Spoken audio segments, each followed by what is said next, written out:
how do we engage with the commercial leaders? So for example, Yeah. maybe there's an argument with the commercial leaders like, hey, anytime we engage with a client, we want to make sure it's a compelling message. What did that look like for the engagement process?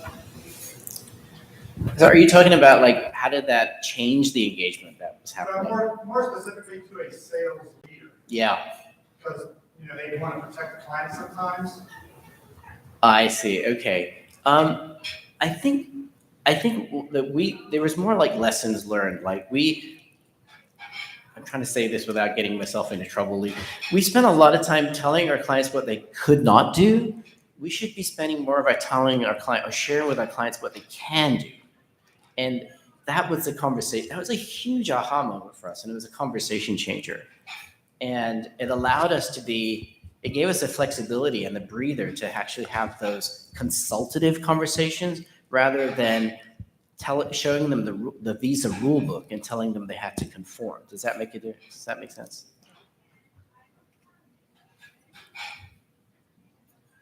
How am I doing for time? Yeah, okay. Hey, Aaron. In terms of, you mentioned there the learning organization and making it future-proof. Can you tell to us a little bit about like what that means and what that might look like? Yeah, so great question. I'm going to be on a panel after this with Bill, and we're going to talk a lot more about that. I think for us, the learning organization is around, for me at least personally, is around sort of three things. One is bringing more of being able to feel like you can bring more of your authentic self to work. So you're learning, when you're doing learning programs, it's not just about how you feel about your work, but how you feel about yourself. And I think some people talked about this too. And especially during COVID, that really came out strong. So it was not just about what you could learn about Visa, but what you could learn about yourself. And one of those things could be growth mindset. It could be just like, I need to be more present. It could be any number of things, but bringing your personal and your work experience, so combining those two. The other thing for us, the learning organization, was around D&I, and really embracing D&I for us was huge. Our organization is changing rapidly, and so we just need to be much more inclusive in the way we do things. I would say I said three things, but I think those two are the biggest things for us. Yeah, but I think all of us need to be more like you, Mike, like really taking the learnings that we get from our programs and seeing how can we make those effective in the workforce. I love what you said. It's like 60 days on, do I feel like I'm benefiting from this program, right? Like, am I actually turning that into something that I could use at work? So I think we all need to take a page out of your book.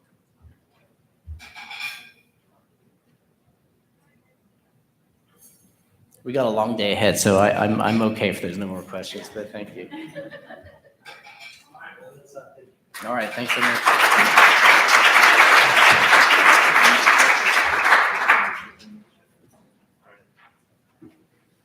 Awesome. So with that, I think we have a break planned, Shereen. And so I know the agenda has us starting back from the break at, 10:55, and we're running about 15 minutes ahead. So Shereen, do you want to stick with a 15-minute break, 20-minute break, or go a little longer? What would you like to do? Stick with the break so we can end on the. Okay, so come back at, how about 10:45? How about start at that time? Okay, great. 10:45, we'll come back in this room. We'll have a panel led by Bill. And thank you, everybody. I'll talk to you soon.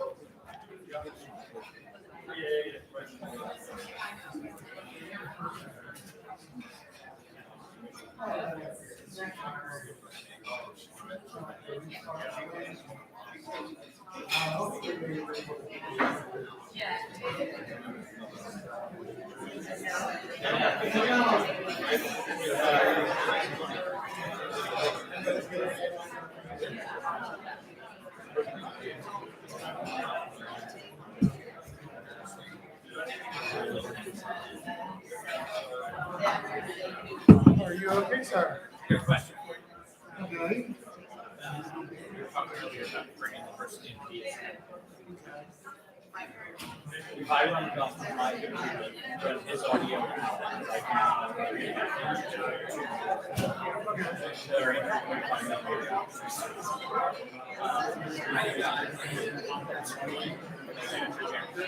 all I need is for people here to be able to see him and people online to hear him. That's it. That'll work.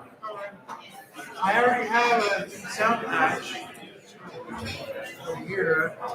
And I have a 3.5 inch cable, a 3.5 inch cable.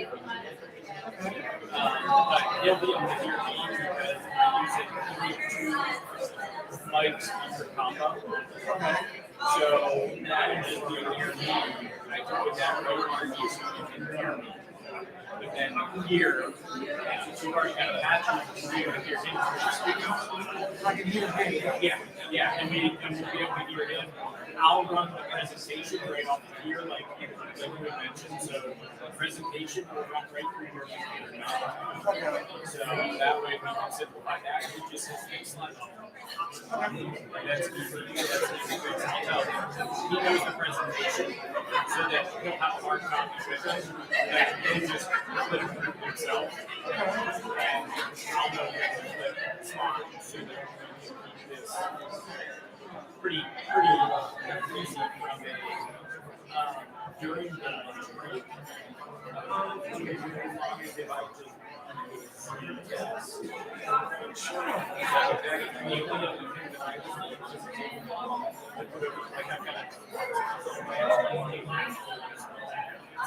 I have an extra card for that. So we can use that. Oh, okay. Yeah, that would be perfect. I think we just project it.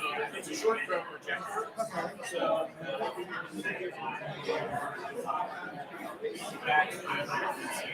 Awesome. Yeah, I got power right there at their projector, so.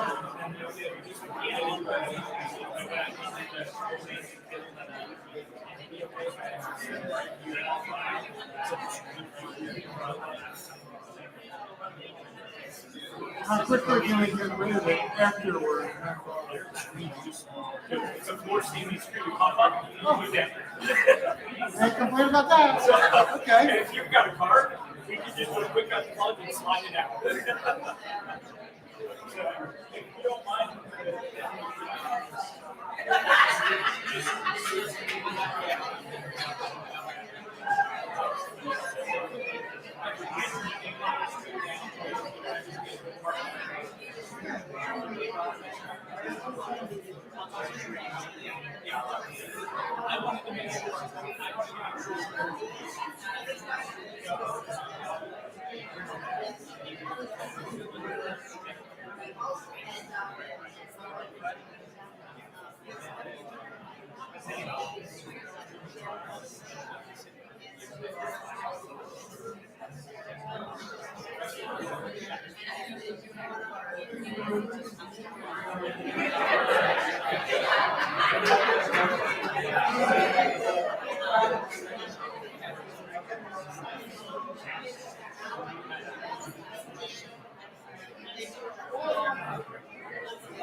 every day.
One, two, three.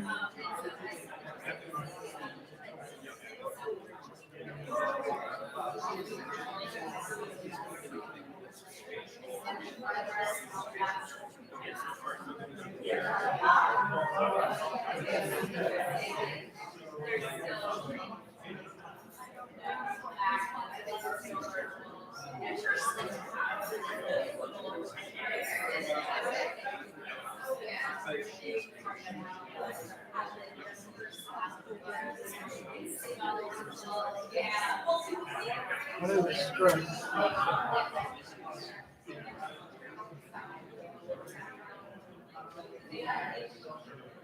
Yes.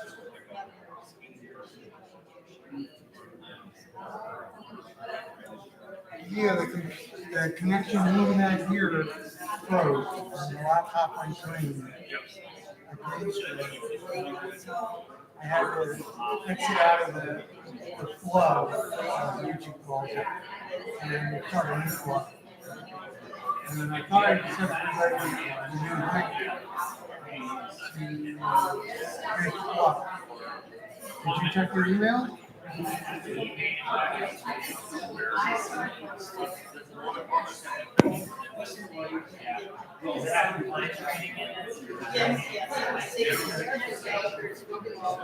Sorry about that.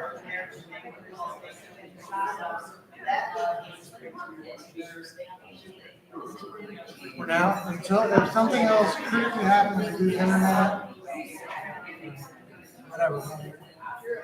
Yeah.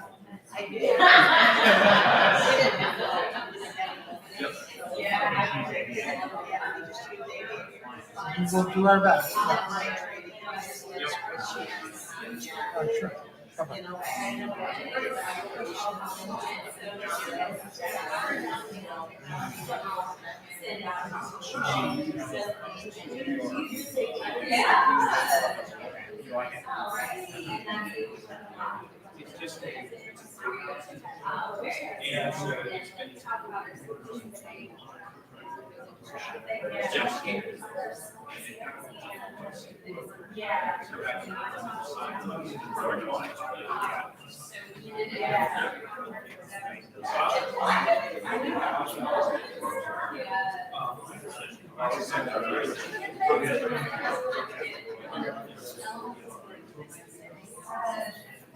What about now? He's actually covered yeah, so it's UKG, they have a learning plan, so that's okay. I just remember this video. Yeah. Just started thinking. And so that's, They're kind of like ADA. we're gonna try three. The easy one.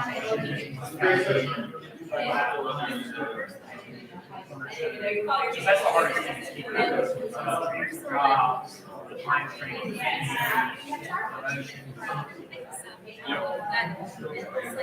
And those automations are.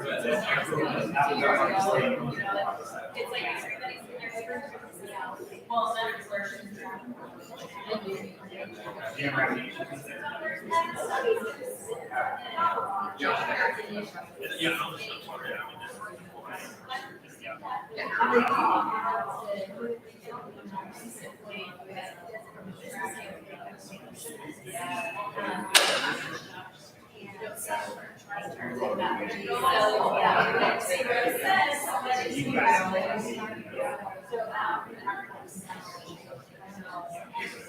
We have some issues from time to time, but it's pretty seamless having the analyze it like LMS on the same platform.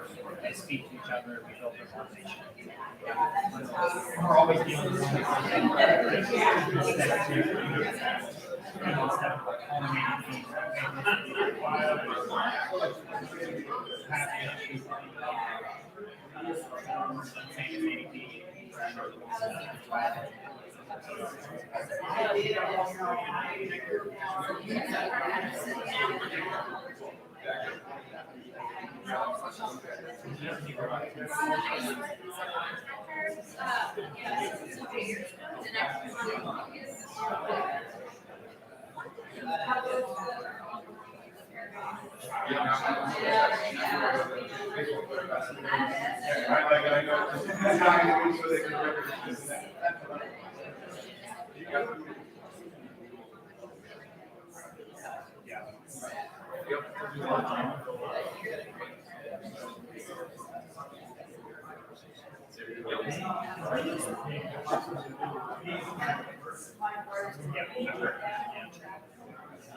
Do you utilize that LMS like the way that we have it set up, so we have UKG.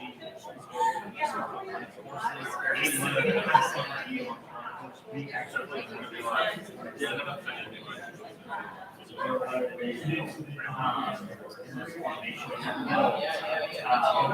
all of our course training, leadership, or system training, or anything like that, we have SharePoint development. That's right. And sometimes you need to logging into the system, going course to see it again. That's not good. Like a CNA or a quick tip or something like that. This won't typically utilize that.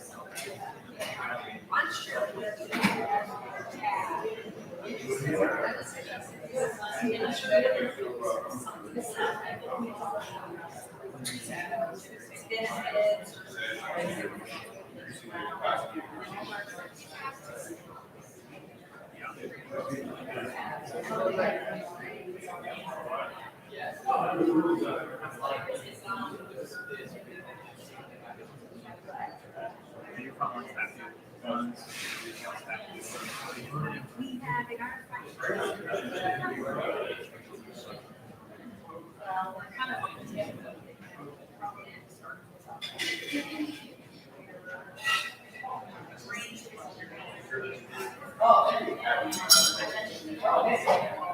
I'm doing well.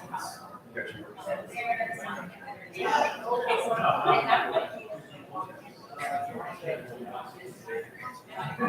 So I got here last month.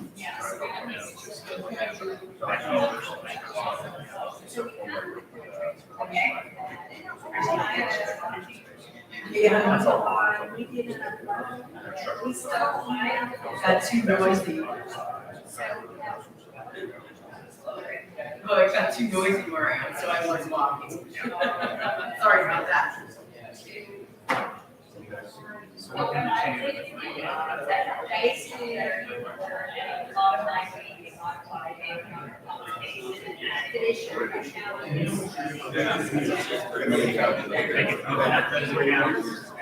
Do your ones open up accounts? Basic version, maybe not all business or anything like that.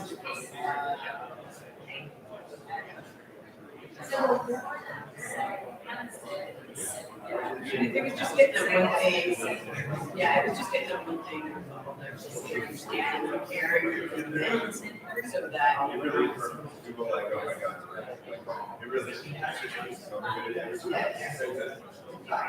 Yeah, you're being enjoyed the rest of the show. So, thank you.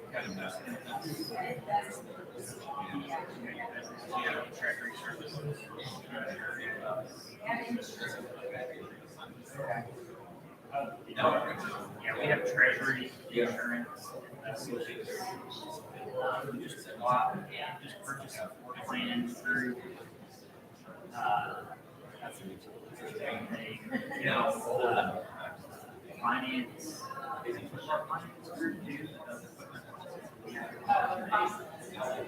Yeah, like excavators and tractors, they specialize in that. So we've got some kind of weird one-off line business that we, yeah. But yeah, we do tractor, do you mortgage? We have also. So even our financial signal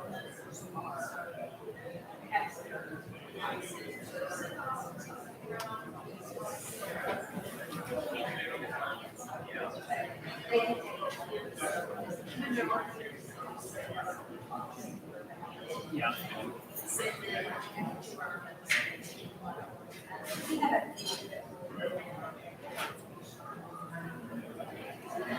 Maybe credit cards.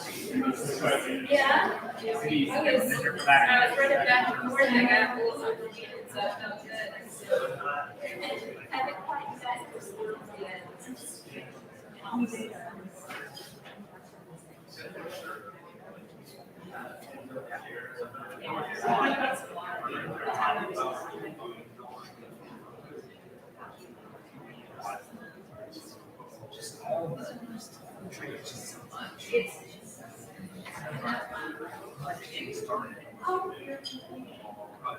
Yeah, I have myself, the girl that's under me helps train her. She's passionate about social stuff, but she helps heavy with communication stuff.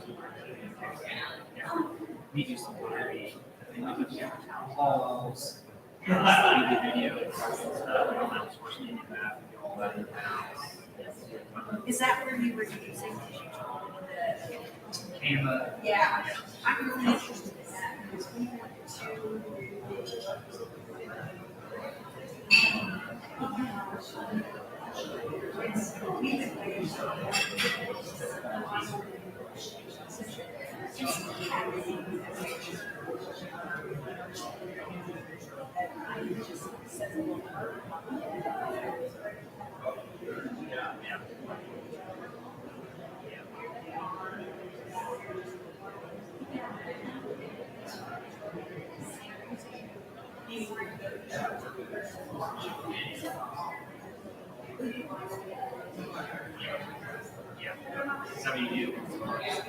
So you said it's a day travel, so you had all the associates done once a month. And frontline staff, like your planning. Yeah, like some type of lab-based training.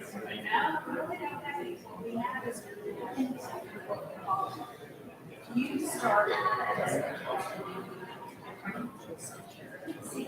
Everybody has to do that's 3 days.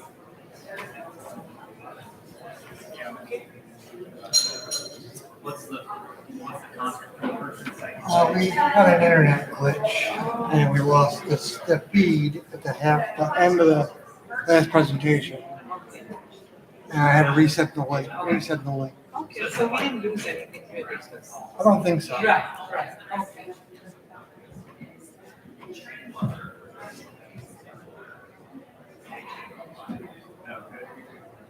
And what did they get?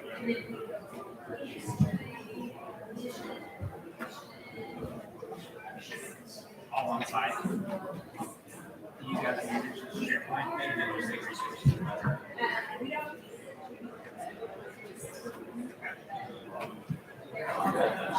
Yeah.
So we turned off.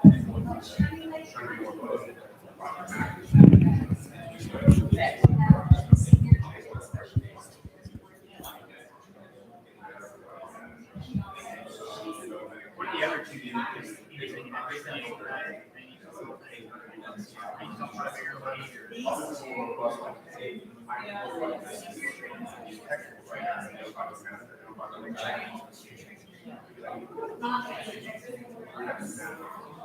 So what is everybody? Retail.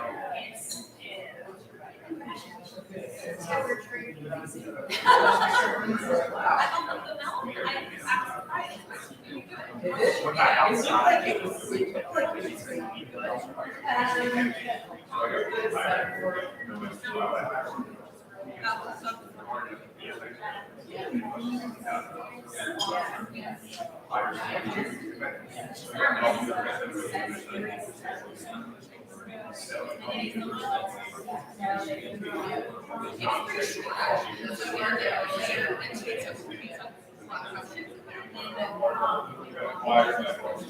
We are.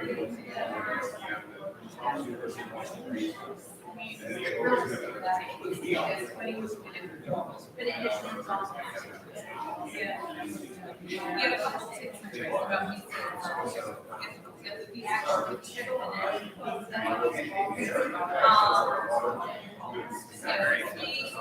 They get higher. They have more than time.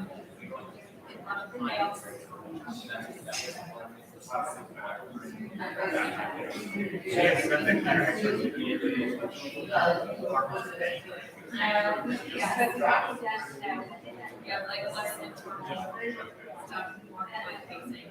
The good piece that they're used to telling sharing supply chain shouldn't do. So.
Oh, do you wear? Right. I like it.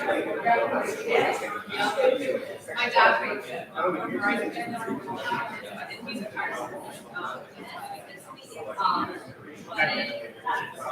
yeah, I live on the 70, so I'm not. Sure. Right. It's tough. A few months and it's very. But yeah.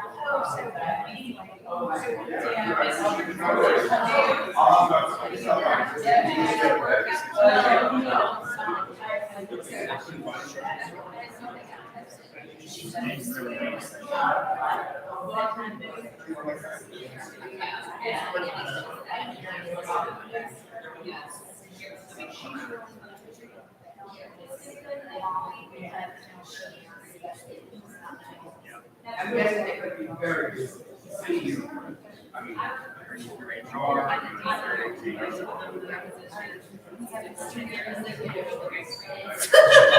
like, oh my God, what? I was just curious.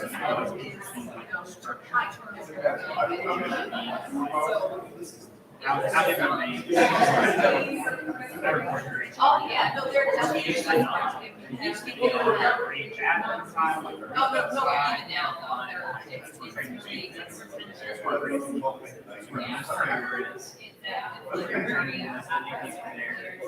That one got larger. We needed. Here's, I was gonna pull up. This is, and like I said, so pass is Kingo. No passes.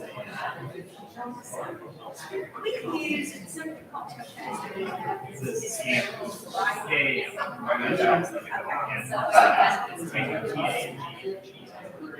this whole add-on, you know. But once you get signed up for it, you can just flip it, just capture it. So if I was gonna like put a workflow together, like Apple access, our mentorship program resources, right? I would click that to start the workflow. And we would just I'm clicking the drop down, mentor program here, redirecting the mentorship page, we have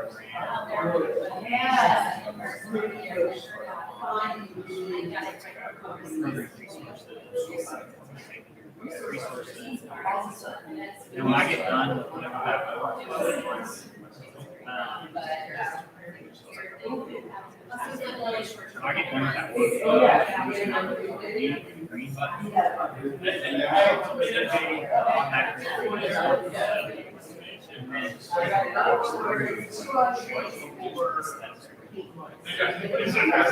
It's fascinating. Click here, click here.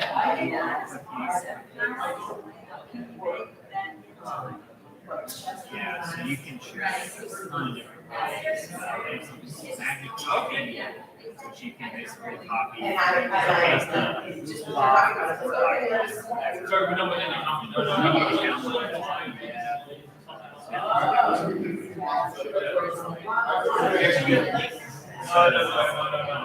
copy the link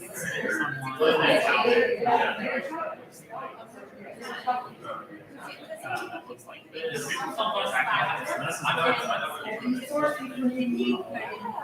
And you're interviewing on top of everything else. I don't know about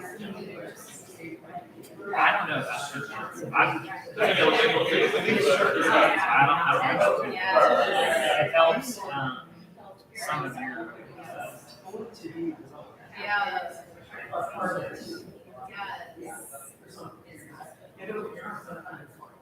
yeah, this is the PDF.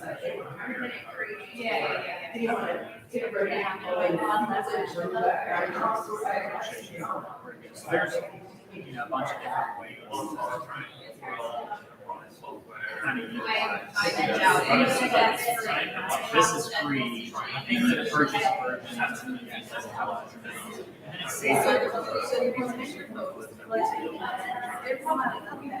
the links really cool too, because like we have the pocket link or access to resources. When they click on that, it comes actually work with your it will find that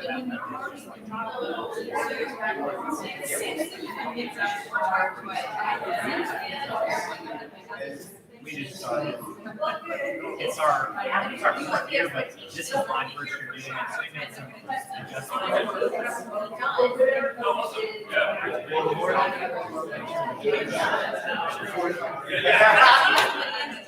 it's all hybrid.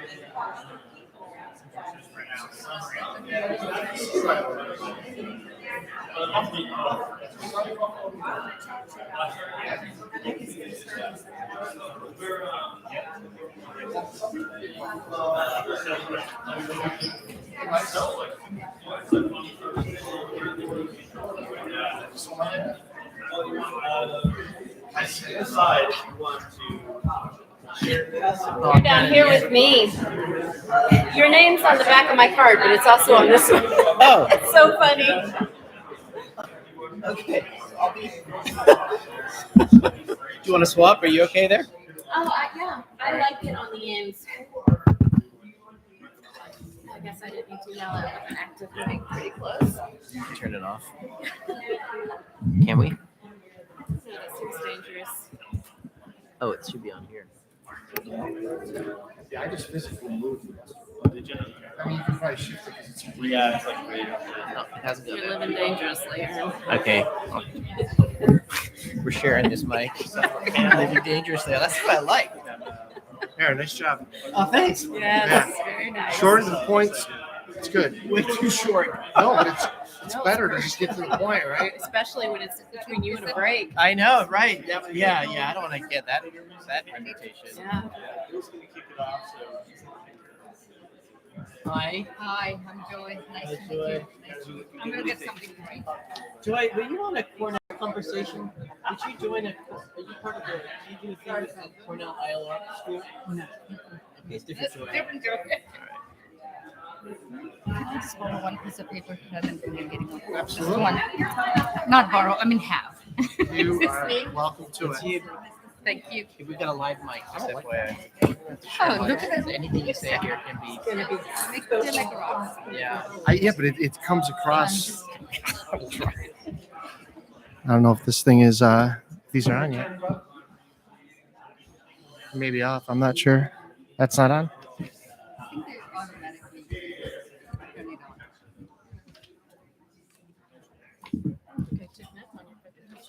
Oh my goodness. In those 10 minutes? Oh, yeah, Aaron. Yeah, it was the last minute. The world is run by note takers. You know what? In this world of computer, I take notes. It's the only way I can remember something, but Mhm. yeah. Same. Same. I'll even probably take notes here. I should probably. Me yeah. too. Right on the rack If I was here. on a deserted island, it's a notebook, a pen, and a pencil. The three things I would take with me. A rock to sharpen that pencil with. I'm sure I could find. I will take notes on this if I find it. Oh, good Lord, listen to you two. I know.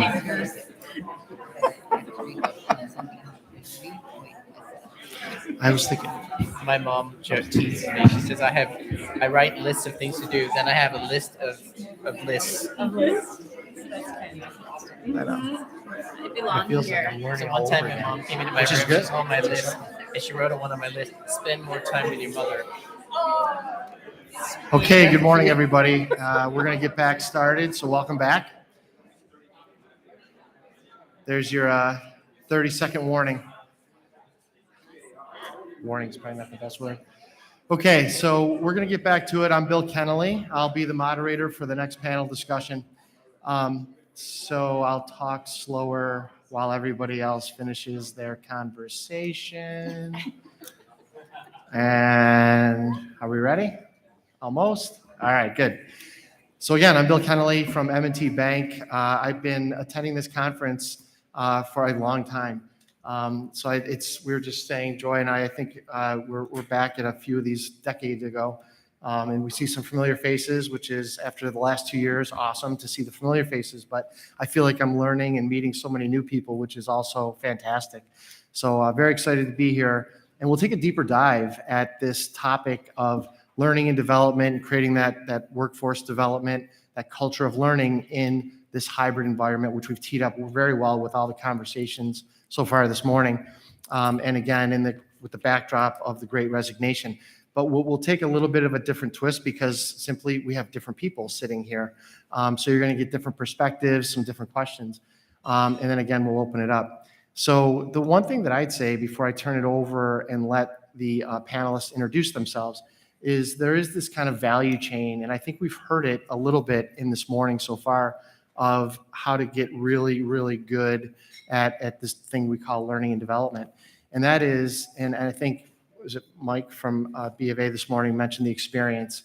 I think if we have the employee-centric lens and we look at everything through the employee experience, then we can create really, really impactful learning and development, which leads to all the productivity, the customer experience, right? And good things happen for the organization. So I think we'll tease that out a little further here from a strategic and a tactical view.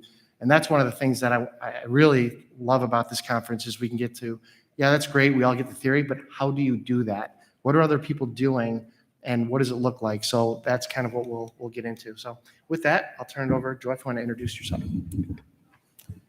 Hello, everyone.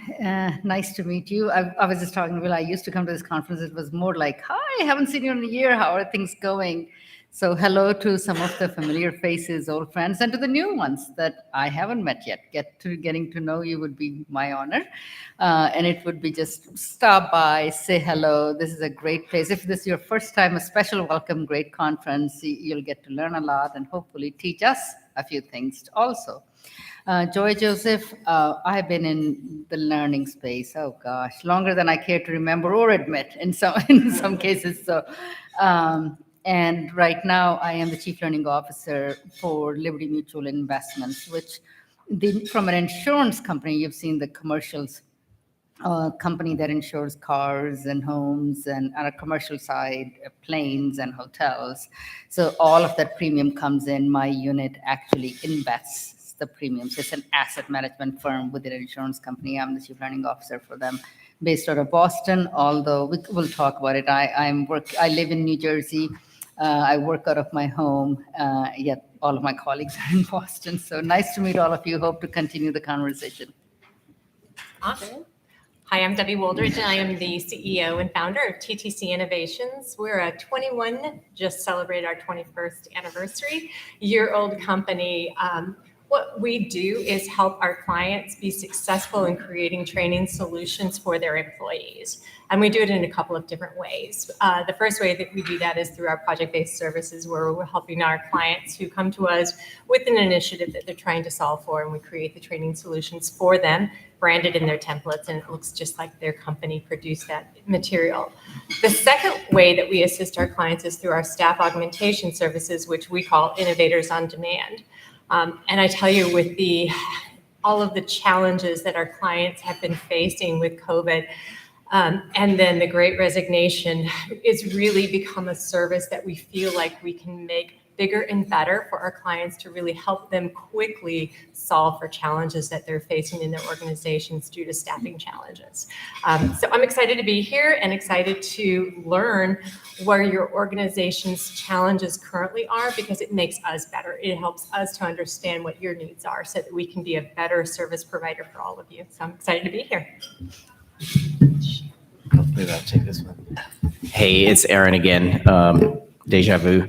A little bit more background, I guess. Beyond Visa was, before Visa, I led sales operations at PayPal. And before that, I started and successfully failed at a couple of fintechs. And I mentioned those two things in the context of feeling like I'm, the imposter syndrome of not having a background in a formal background in L&D. So I'm sort of eating my own dog food in L&D, and I'm embarking on this journey of starting a master's degree in my 50s. I hope I know what I'm doing, and in talent development. So over the next 15 months, I'm going to take the cobwebs out of my brain and practice what I preach. So that's a little bit more about me. Oh, nice. And I'm Cheryl Jackson. I'm an industrial psychologist, and I spent a good amount with GP Strategies.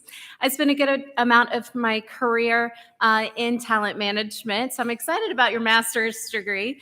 I'd love to learn more about that, be with you. And at GP Strategies, I'm actually in the org design and change management space. So I support our L&D partners and sales team and say, how can we look at the work that we're doing in the L&D space and support our clients from a strategic standpoint and take a look at the organization as a whole and say, how do our learning initiatives fit into their organization strategically? And how can we look at the skill sets and the structure of the organization and how to prepare leaders and the organization as a whole to support these newly upskilled talent workforce that we have to actually practice what we've just taught them?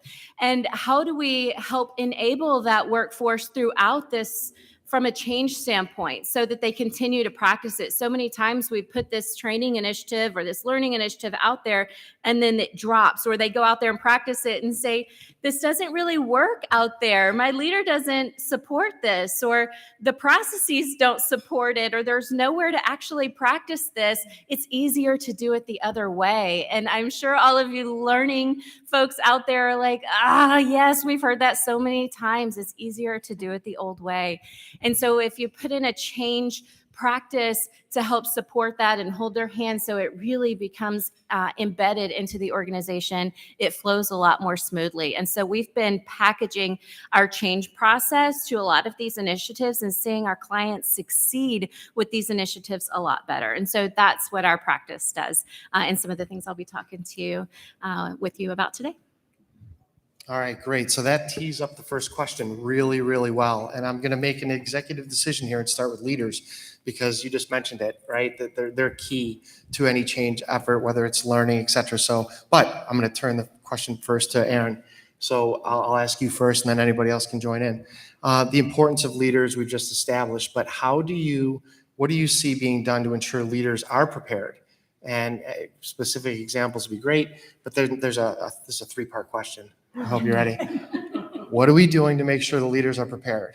That's number one. Number two is what are we doing to ensure that they have the capacity, right? Because that, to me, is what I see as my number one stumbling block and pain point. Did I mention I'm from M&T Bank? And it is getting the leaders to create the capacity to do it, right? To execute. And then third is what are we doing to provide reinforcement, positive reinforcement to leaders, right, that are doing it well, and obviously continue the behavior, or negative reinforcement if they're not. So I'll stop there. Yeah, with no preparation, three-part question. I love it. Thanks, Bill. You didn't mention I this. told him the question last night, but I didn't tell him there's three parts. You took me out for dinner last night. I didn't mention any of this. Thank you. Now I know why you bought me dinner last night. I'd say first job of a good leader is to delegate. So I'm going to delegate it to my panel here for the second two parts.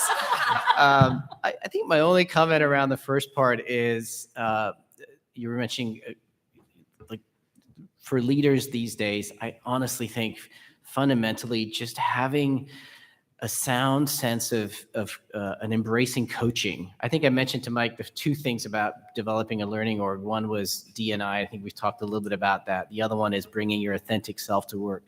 But I think for leaders, just understanding what coaching can do. And if you can't coach as a leader, just have a good coaching program available to your team. It makes the world a difference. And it should be something that is not just professional coaching, but coaching, for improving your personal development too. So I would say that would be my one tip. And the other things, like I said, I would love to have the panel, the esteemed panel here, share the other two things that you mentioned. I can talk Well capability or capacity. So when we talk about capacity of leaders to do the things that we really want them to do, which is reinforce all of these great things that we're asking our workforce to do, we need to take a look at what we have put on our leaders. What have we called our leaders to do? And as we're transforming our workforce, we're transitioning into the workforce of the future. That's a lot for leaders to handle. We're putting our strategic initiatives on them. We're asking them to handle new things, new priorities, and we're also asking them to do all of the old things that we still have done. Have we offloaded all of the old things yet? Have we have we prioritized things correctly for them and said it is okay to drop X, Y, and Z? Have we taken them off of their plates in a real, meaningful, tactical way? Take a look at their performance metrics. Have we taken them off of their performance measurement tools? And so when we say take a look at their performance metrics and look at what we're truly measuring them on, and from the actual forms, take a look at the forms themselves from a merit system, from the performance review system. How are we rewarding them? What are we raising them on? We're working with a client right now that is putting in a new system for getting out new products, trying to be as generic as possible, getting out new products. But they say our biggest problem is that they have been, for the past 50 years, they have been promoted on this old way. That's going to be your biggest hurdle. And we say, well, what is your plan for changing how they're going to get promoted? We don't have a plan for doing that yet. Well, then they're never going to use this new system if you do not change the way that you promote them. It's never going to work because they're going to stick to this old way of doing it because what they've done in the past is going to continue to work. And they're never going to ask the people below them to do it the old way because they're getting promoted, or the new way, they're getting promoted on the old way.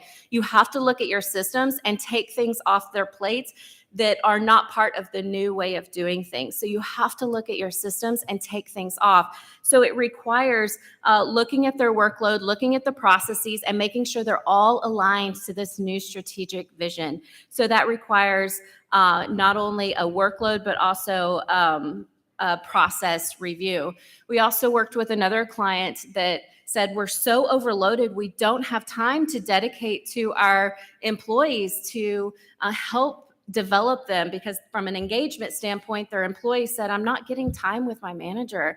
They're too busy. I don't get time with them. Our one-on-ones are too busy. They just don't have time with me.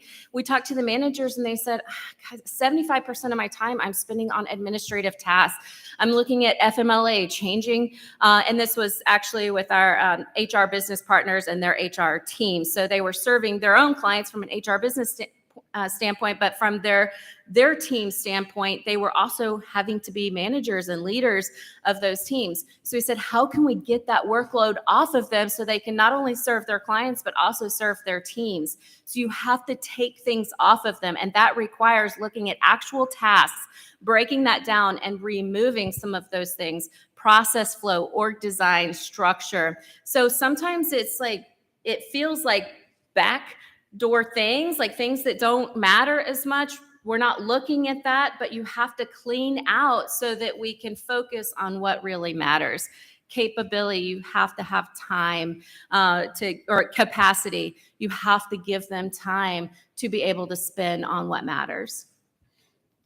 Yeah, Went which could longer also than be an expected. investment, right? So, Yes, absolutely.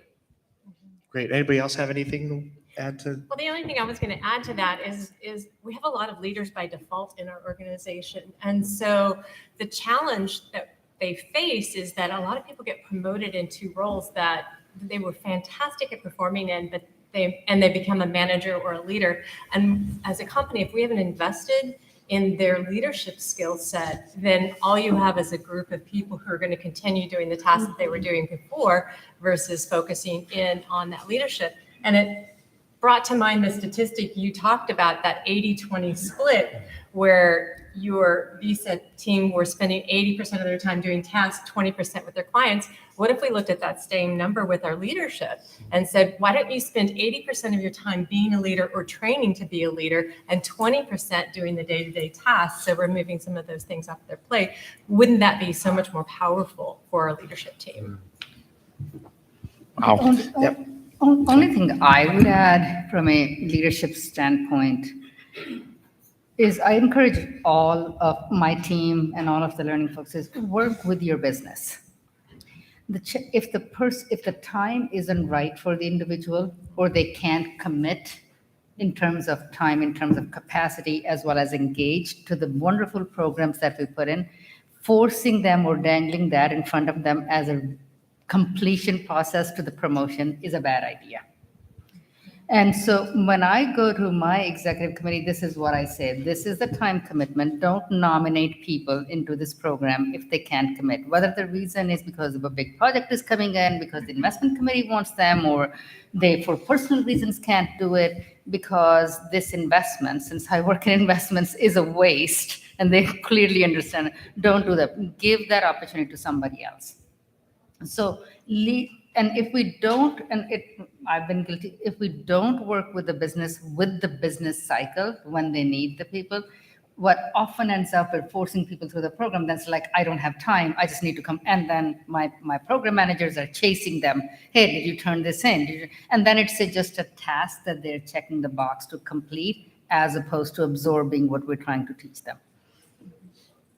Great, thank you. So let's dig a little deeper at everything that we've already teed up here in the hybrid. Let's bring the hybrid context into this, right? So Debbie, I'll ask you to maybe start this one. Any specific strategies or activities or examples of what's being done then to more effectively execute upon the on-the-job training? So here's the challenge that we're facing is 44% of all employees are job seekers right now. So if you look at your audience that you are responsible for providing the training support for, 44% of them are half out the door. So that's not going to change anytime soon. So what can we do as learning leaders to really impact that change?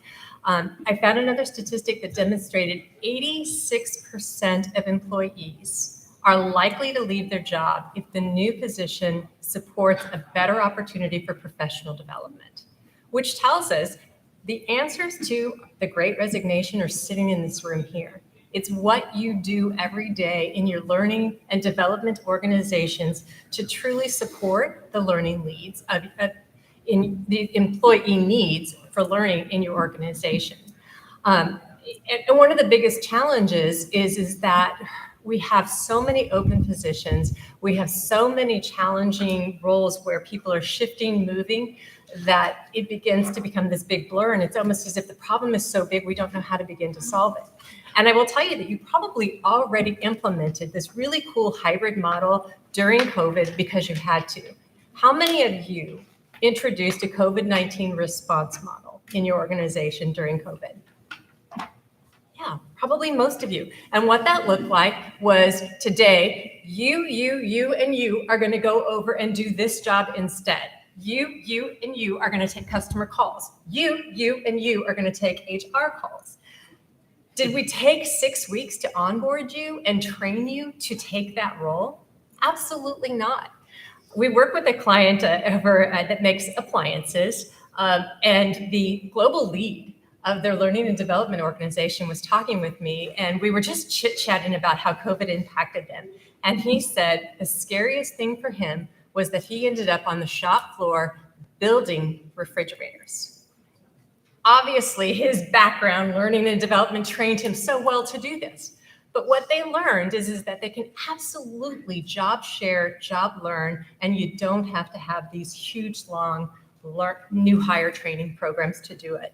What you needed to do during your COVID response was, what is the most important things you need to know to be effective today?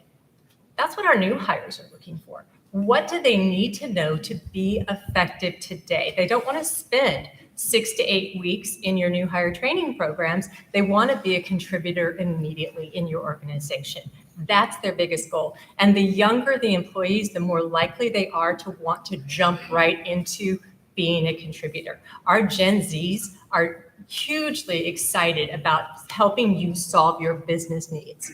But in order to do that, we've got to get them out of the classroom and onto the floor. How do we get them on the floor? We identify ways to really embrace and challenge ourselves to create new hire training programs that really support this opportunity for people to come in, learn the minimum skill set necessary to begin to perform, and then find that career path for them, build the academies that will enable them to get their skills on the job. Get great leadership development that will enable them to figure out how they can be supported while they're in their role. So really kind of rethinking what we're doing. And it's absolutely possible. We know we had to do it. So now how do we make that a sustainable future plan for how we implement training? Great. Anybody else want to add anything to that? I took a lot of notes, by the way. So. I'll just jump in, just adding to that and just leaning on the comments that she made is really, it is the great resignation that could be turned into a great acquisition. Mm-hmm. And the conduit of that is sitting in this room in different organizations, right? So like everybody else, we're in a similar situation. We're very concerned about talent leaving, but talent is going someplace. Yes, some people are just retiring, but they're going someplace. So let's use the tools that we have, which is our L&D platform, to retain the talent that we have, right? And B, make sure that talent is out there being a talent scout for the future talent, using and knowing that the company is investing in them. And if we reframe that in a different way, just than a learning program, hey, come and learn, and add experiences to that, then they become the ambassador of the organization to the other parts of new talent that is coming in. So I'd encourage you to use your programs that helps bring new talent, so the people that are in the program want to stay, and also are ambassadors to the people who want to join your organization. Yes. And one of the things that I also read was that the Great Resignation is also called the Great Reshuffle. And that's the support of that. And if we could really change that mindset and stop the focus around resignation and start focusing on reshuffling and repurposing the talent that we have in-house and giving people opportunities, they'll stay. Yeah, I would add to the comments around the Great Reshuffle. We've learned at Visa that this whole concept of internal mobility is so important. We're facing this. Our statistic is like 1 out of every 3 people that look for an internal job, just start looking, end up leaving the company. And when we went back and we looked at the reasons why, first thing was the job descriptions were so ridiculously crazy. It was like I wouldn't even hire myself if I looked at my job description. That we made it onerous for people, and we didn't give internal mobility candidates a preference or even give them white glove treatment, which sounded crazy to me. And we made it really difficult. So we had to completely change the customer experience for internal mobility and reduce that statistic, which I totally agree around the internal shuffle, and turn that into an opportunity for us. So I want to change the sequence of the questioning here, because surprise, surprise, I'm going to change it up on it, just to go with that flow, because I think it's so important, and from a career development perspective, to show people other journeys. Like, this is a development path. If you so choose, here's the path. We can help you, right? Whether it's analytical work, sales work, operational work, etc. But I want to ask this question on the fly. Anybody who wants to answer this but how do you change or address, and this might be more of a change management topic, right? It's human nature to say, well, I don't want my good people out there exploring and looking at other opportunities, right? But we've all just heard this multiple times throughout the morning, that's what's going to attract people, that's what's going to retain people and create a high degree of engagement. So how do you address that? Any thoughts for changing that narrative of it's okay to explore? I want you to explore. Well, we want them to be curious. We want them to have a desire to learn, and we choose for them to learn here. But in order to do that, that means we have to support whatever they're looking for. We can't just say, here's our training program. Here's what you get to do. Right. You've got to do compliance. You've got to do safety. You've got to do management training, X, Y, and Z. We have to give them opportunities for them to decide they want to go back and get their master's, and embrace that. And in doing so, that means that we then also have this commitment that we have to make time available for that. And it's not just you have to take your annual compliance training here, but I also want you to schedule into your normal work week. Part of your job is to continue to do professional development that's going to add value to you as a person, that eventually is going to add value to me as a company. And the biggest gift as a manager I could give would be for somebody to be promoted out of my department, because that means I've done something right. I don't want to keep people who don't want to be in my department just because it's easier for me, because the productivity is going to crash. Yeah. Can I chime in here for a second?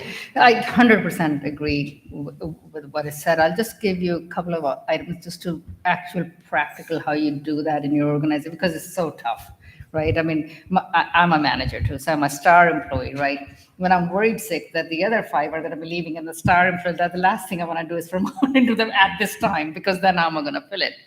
But here's something I think I have at least not seen any. I've worked for large global organizations do it right. We bring people, we look at their resumes, they have great resumes, we hire them, we put them in the job, and then we forget all about them. All that experience that we hired them doesn't come up. What comes up is what they've done last year or the year before at the organization. So one of the things in the talent management process I've instituted is when you come, we have something called the organizational talent review to talk about our top talent in the succession planning in the mobility context. You have to tell us as a manager to your peers what else this person has done in their career, not at just the current company, not just what else. Maybe they took a step back, maybe they took a step sideways, maybe they moved from another organization, maybe they have a front office experience, maybe they have a back office.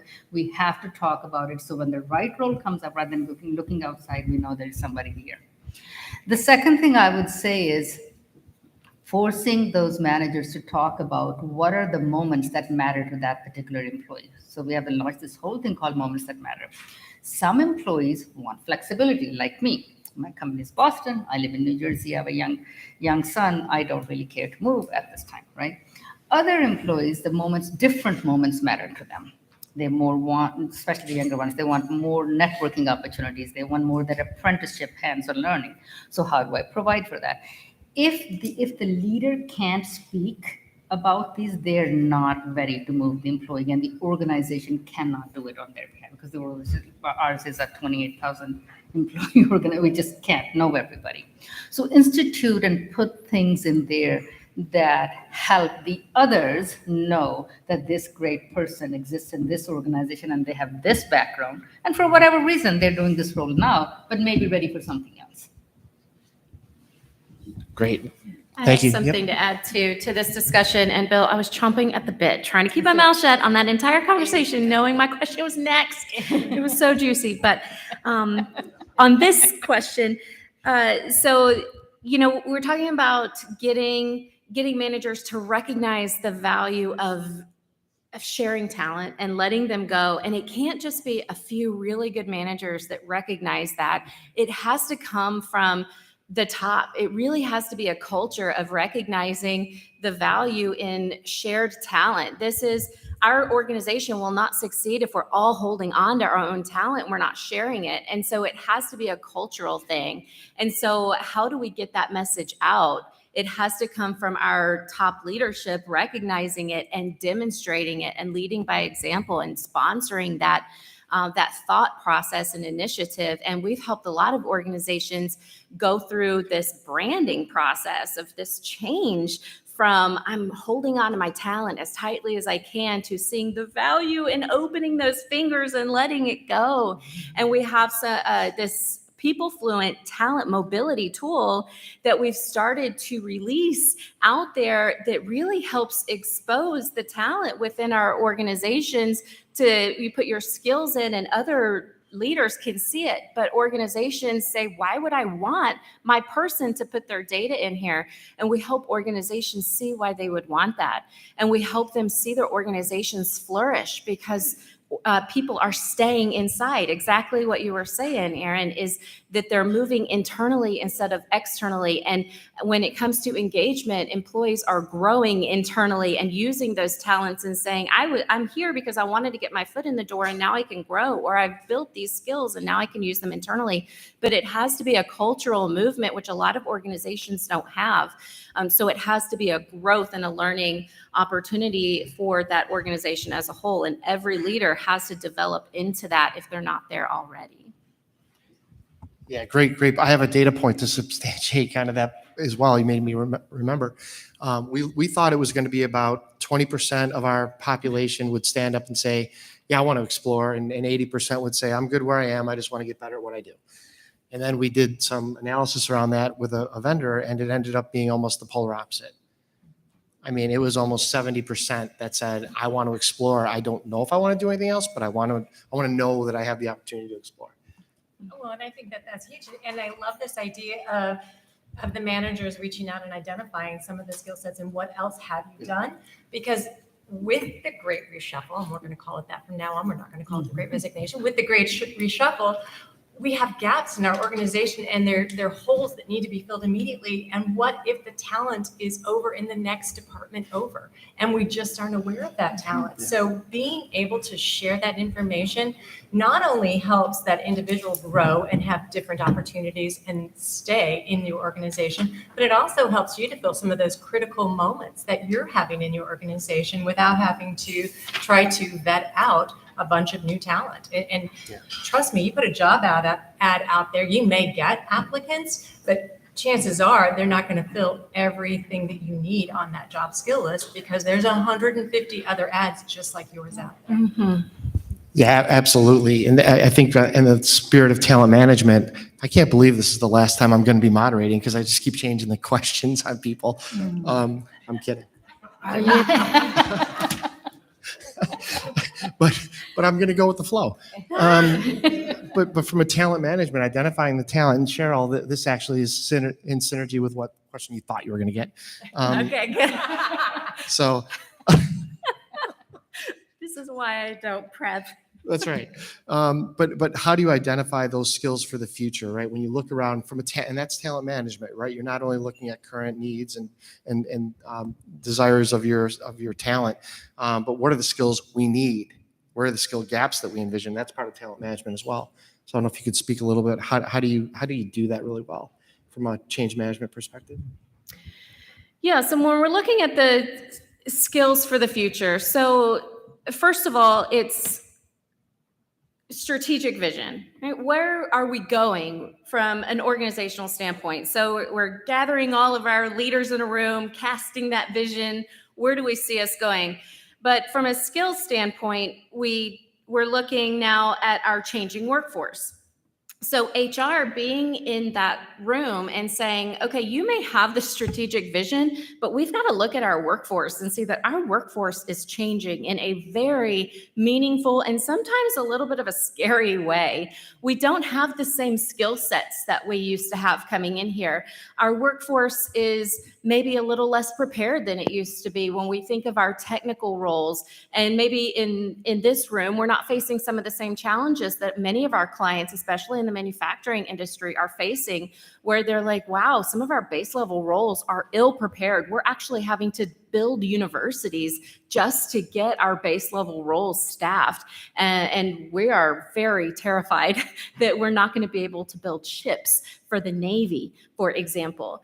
And so we're starting from scratch in many of these ways, starting in preschools to say, how can we start developing our talent workforce for the very near future?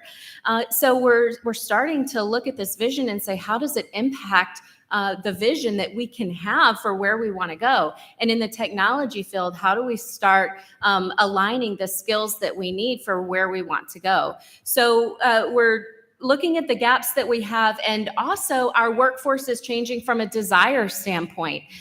What they want and what we're able to provide them, what we want to provide them may look a little bit different. And the leadership that we have in place now, we're seeing that battle of what we want to provide them and what they actually want.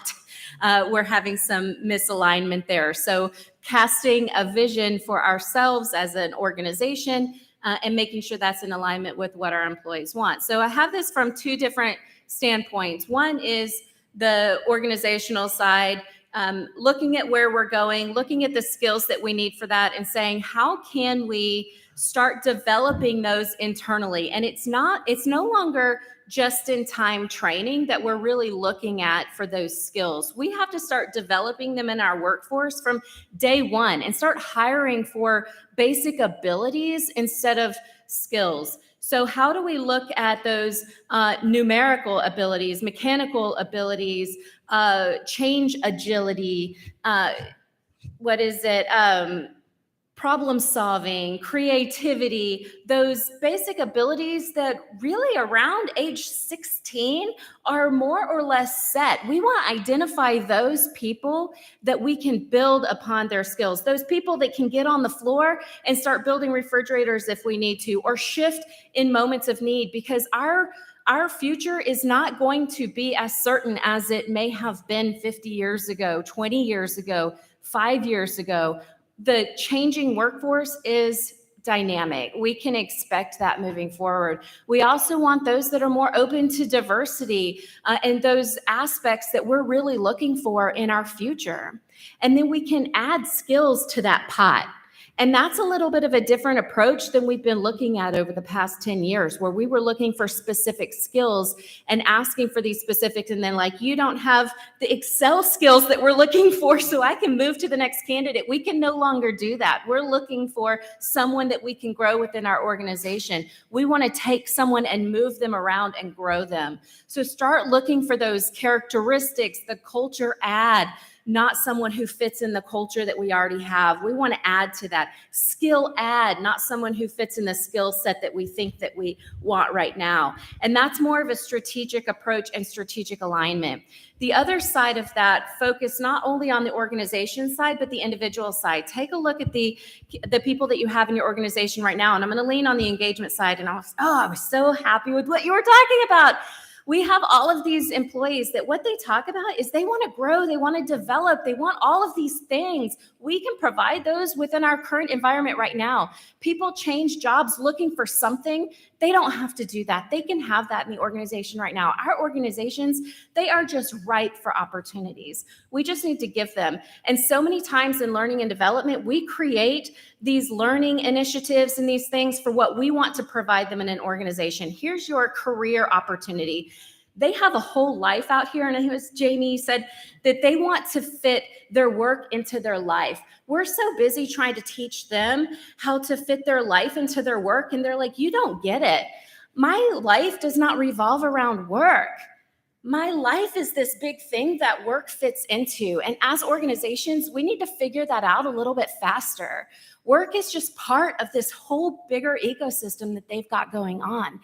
And what we can do is we can figure out how to create learning initiatives that combine what they want to do at home with what they want to do at work. And when we combine those two and the overlap, we can capture almost 100% of their full self. We can create learning and environments and initiatives that fill up their personal development as well as their professional development. Things like speed learning classes or speed reading classes. Has anyone ever taken a speed reading class? I took one, and can you believe how that transformed the way that I absorbed information at work? It was incredible. I read articles for a living. It made me so much more productive at work, but it also was like, wow, I did that on work time. My job fed me that. I was immediately more connected with my work. And I was immediately more engaged at work. Something that helped me organize my work life, I could apply at home, and I combined those two. And a lot of the things that we teach that makes them more productive at work also helps them at home. If we could just highlight that for them, it attaches them, it links them to their work, and it makes them more engaged. And we just need to highlight those opportunities for them and increase their engagement immediately, and it doesn't cost us a thing. So I'm going to step off. Just wanted to share that and teach those skills, and it's a way to combine those two and something we don't often think about. So much good stuff there.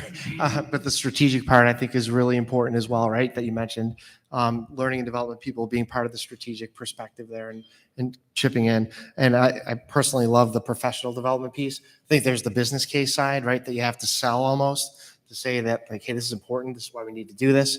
But I think we're making great strides there. So good. Hey, I want to turn the attention to the global component here, because when we talk about identifying those skill gaps from a global perspective, it becomes a little bit more intense and a little bit more challenging, I think.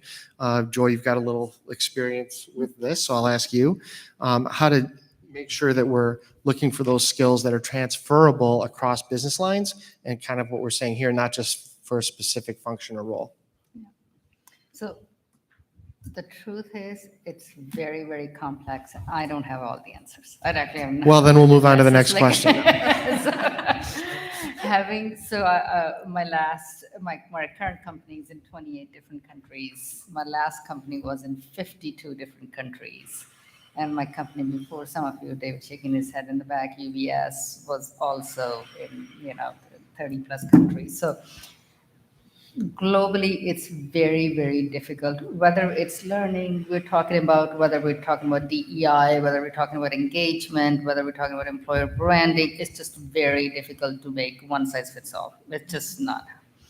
However, having said that, there are things that we could do to make sure that the whole organization, even a global organization with various cultures, with various languages, with different businesses, is marching in the right direction. So I'll just use the example of leadership that we are currently focusing on.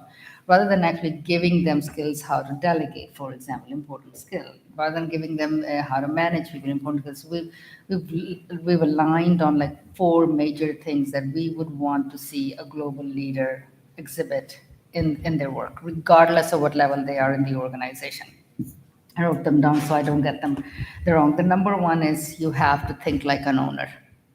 Not the head of the US business, not the head of Brazil business, not the head of a property and casualty business, not the head of, but an owner of the whole company. So we want to see that across the board, regardless of what level they are. The other thing we've noticed is even though they're very global leaders, they're very, very present in their local communities.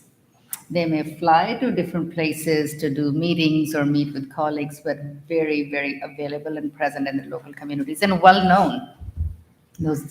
So we focus on that to create that structure so the whole organization, that they're present in their respective local communities.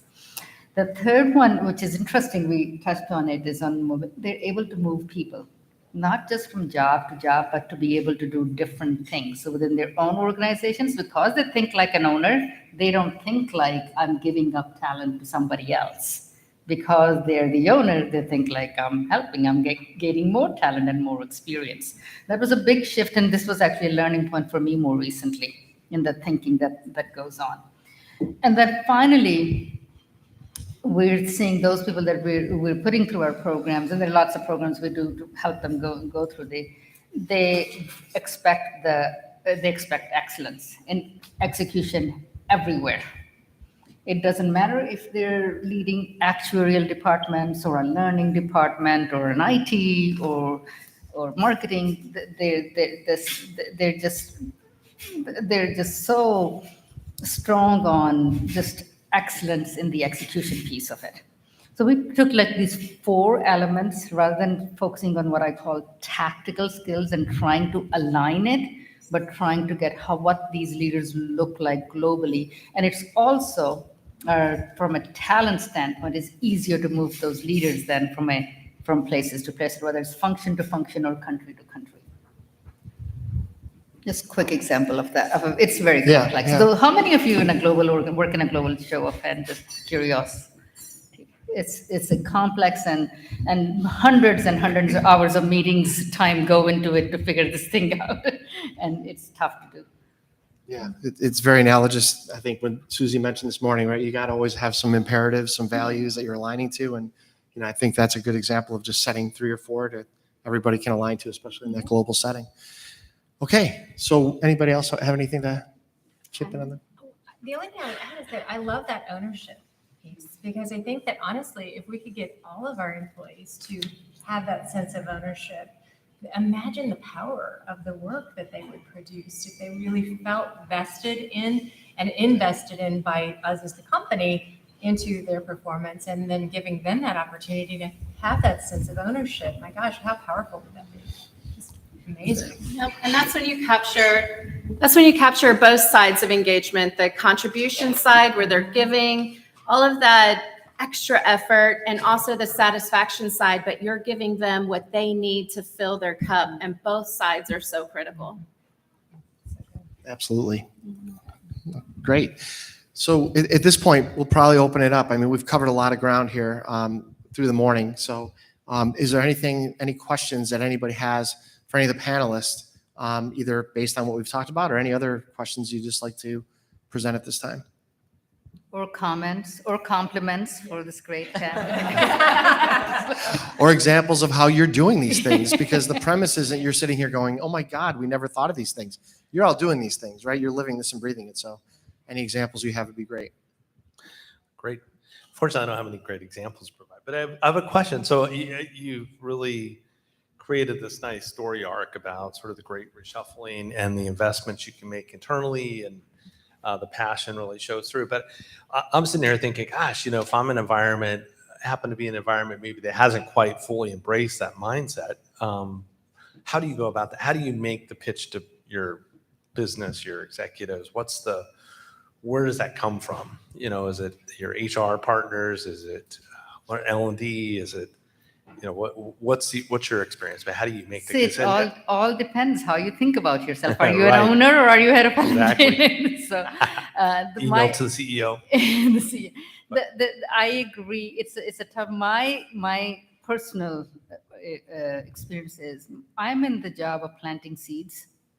So plant the seed whenever you get a chance to your executive committee. Sometimes they water the seed and it grows into a big tree, and sometimes it doesn't. But we have to continue to plant the seeds. That's one. Secondly, if there is data, a data-driven story is always a powerful story, as opposed to one that comes from the gut. And we have data, like mentioned. So I think using that data would usually get the heads turned around. The solutions may not be how you may think about it or how I think about it, but there I plant seeds, and sometimes they come back a year later, say, Joanne, you talked about that. This actually happened. You talked about that a year ago. I think we should look into that. Can you put a deck together? Let's talk about it again. So, okay. Well, and I also think that the reality of it is the situation is not going to get any easier for us. I mean, the employment talent is moving, shifting, and changing every single day. So the numbers themselves will speak the story, and your HR department will tell you, I don't have time to recruit for all of the open positions I have right now. So I think from an L&D perspective, you come in kind of as the white knight, and you say, here's what we can do to support this so that we can help solve for the company. But what we need is an approval of us to make some very strategic changes in this organization.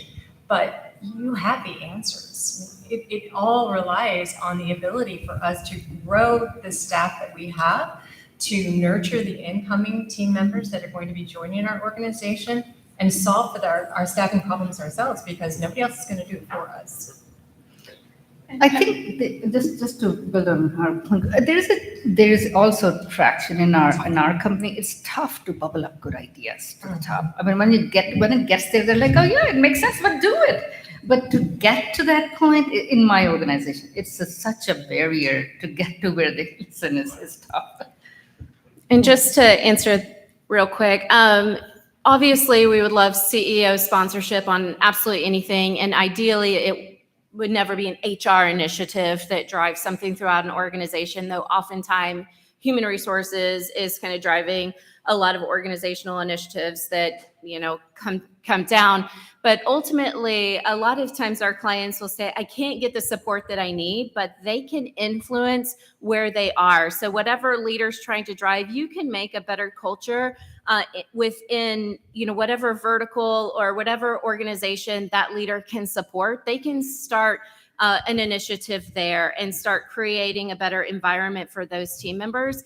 And I've seen a lot of, a finance organization or a marketing organization that has created such a dynamic culture or environment for their employees that the rest of the organization says, what are you doing? I have had so many people say, I want into that organization because that leader is so dynamic and they've created an environment that others see and they want to be a part of. And even though they have no knowledge in that space, they are craving to get over there. And so the rest of the organization starts to take hold. And so wherever it can begin, they can ultimately impact the organization in a meaningful way. But even if it never gets noticed elsewhere, they're still making significant changes for their team.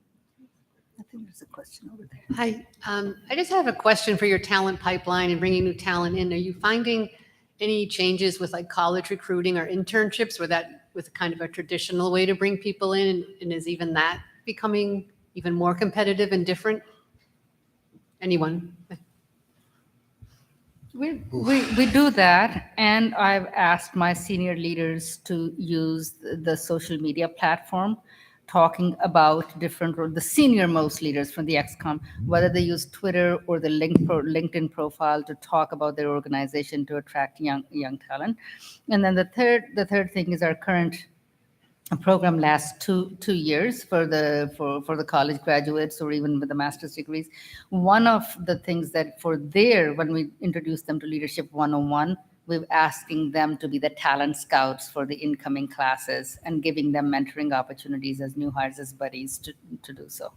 And I think one of the ways that you can help augment that is to really look at your candidates and look for adjacent skill sets to what you're looking for, because you may not have 10 or 15 applicants that ideally match the role that you have open, but you may have 20 or 30 candidates who have adjacent skill sets that you could then bring them in, leverage those adjacent skill sets, and then train up what they need to know to be able to be effective. Yeah, just one tactical item on that note is we've actually leveraged, and I'm not going to name any one in particular, but the organizations that recruit military veterans coming out and retiring, right? So these aren't college, right? These are people that have been in a career in the military. Now, it may be more operational, more technical, cyber, et cetera. But we found tremendous opportunities. There's a lot of talent of these individuals coming out of the military that we found. So just one more thing that comes to mind. To that point, if you have employee resource groups within they are great, diverse talent attractors. Don't know how they do it, but it's wonderful, a lot of help. I think we have a question. I'll pass I'm it sorry. over in a sec. Actually, it wasn't even a question, it was just another suggestion to what she was saying. If you want to know where to go to recruit people, ask the people you just brought in. Young ones are the ones to ask. Yeah, the referrals. Yeah, because they know what social platforms to use, or where everyone's going to look for whatever. And it actually goes to answer a lot of the questions that were being asked. One of the things that I think most people don't do is they don't go to the young ones and ask the questions. They go to the top ones and ask the questions. Well, if you really want to be changed, go to the young ones, because they are so much different than we are. And with everything from what they need and what they want from a job, as well as how they go about looking for positions and what drives them to change positions and all that. Ask them. Yeah, good point. Thank you. So I have a question. One of the things that we're doing currently is how do we recognize individuals who are investing in their development, both internally as well as externally. So we're taking a look at badging, and I was curious if any of your companies are looking at badging and what you've done there in that space. I can share one of our sort of not exactly a best kept secret, but we've in the past used badging for like mentors and other things. But one of the most successful unintended consequences of badging has been something, and it really helps on terms of this internal mobility, has been something I shared with you, Bill, was this GoShare program. So like for many of us, if we're in our roles for a while, for a couple of years, you don't want to necessarily leave. So we create this badging program where every 2 years at Visa, if you're in the same role, you have to spend 6 weeks with a partner, like somebody who either supports you or you support. So it could be, if you're in sales, you could be spending 6 weeks in marketing. You have to spend 6 weeks in contracts. For me, I had to spend 6 weeks in audit. I don't know why they put me in that. Maybe because I keep not listening to our lawyers. I ended up going to Korea for 6 weeks and doing an audit program. So my badge was audit. And so you build these badges and you become accomplished. Even if you're in your current role, you become sort of a mini expert in other roles. So that was how we use badging. But it also created this environment where you can't sit still for a long period of time, and it creates this opportunity for you to look for roles, in other parts of the company. I'm happy to share more about that at the break, but we use that as, and again, some of these things don't happen for a reason; it just happened by chance, and that was one of the unintended consequences of this.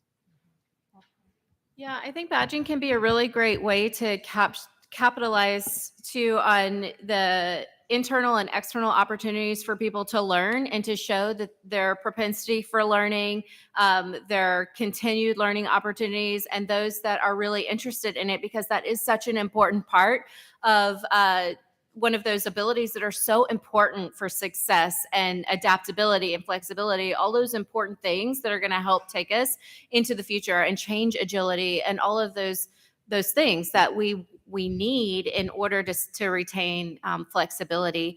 Some of the care, and even for bringing people in, you can see what have you done, and it can be one of those points to show you how they have done it. Now, I would caution you and make sure to, from my selection side, make sure that you have ways for them to show what they've been doing, even if they don't adhere to a certain badging tool, because there are so many and it's fairly new right now. Can they pull in various badging, or if they don't, you're not, technologically savvy, and pull those in, can they still show you what they've done, their various certificates, and represent them on a resume, show them internally versus externally. But also, I forgot. This is not your name. This is why I take so many notes. I can't remember what I was going to say. But just all the different cautions of making sure that it's not encouraging people to just bounce around for the sake of collecting them, because some people are just collectors.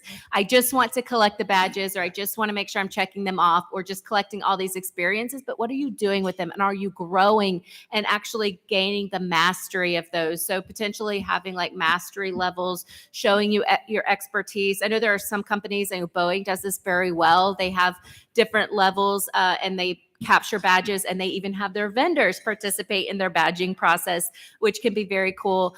And doing those with LinkedIn and such. So very cool process to do, and you can use it in a number of ways. I think we have a couple. Yep. You have the mic. So. Mike Okay. has the mic. Mike has the mic.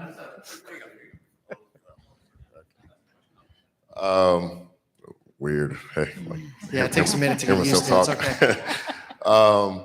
In terms of attracting and retaining talent in the great reshuffle, how are you all highlighting and developing your career pathways on a business unit? And how are you highlighting and developing the career pathways across business units? I'm gonna go first on this one, I think, because we're in the midst of piloting a program. We call it Associate One, but it's actually, we've created very specific development journeys. So we have career matrices, right, that show, hey, if you're in this position, here's, and we've built these. We didn't leverage, AI or go with an LMS to do it. But if you say, geez, I'd like to really explore maybe being an analyst someday. I'm an associate doing, visa disputes, right, or whatever the case might be. But maybe I want to manage. Maybe I want to be a project manager.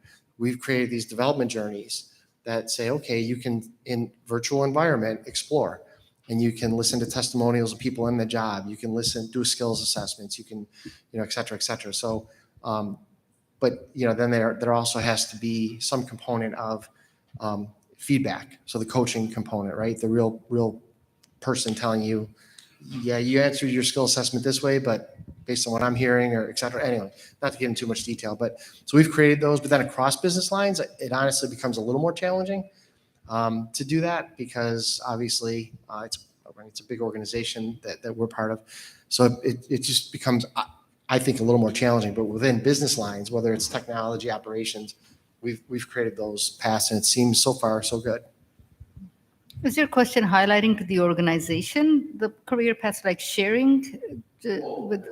Between business lines, I think about like a reskilling, so you don't lose employees in terms of internal mobility. So I think it's difficult, right?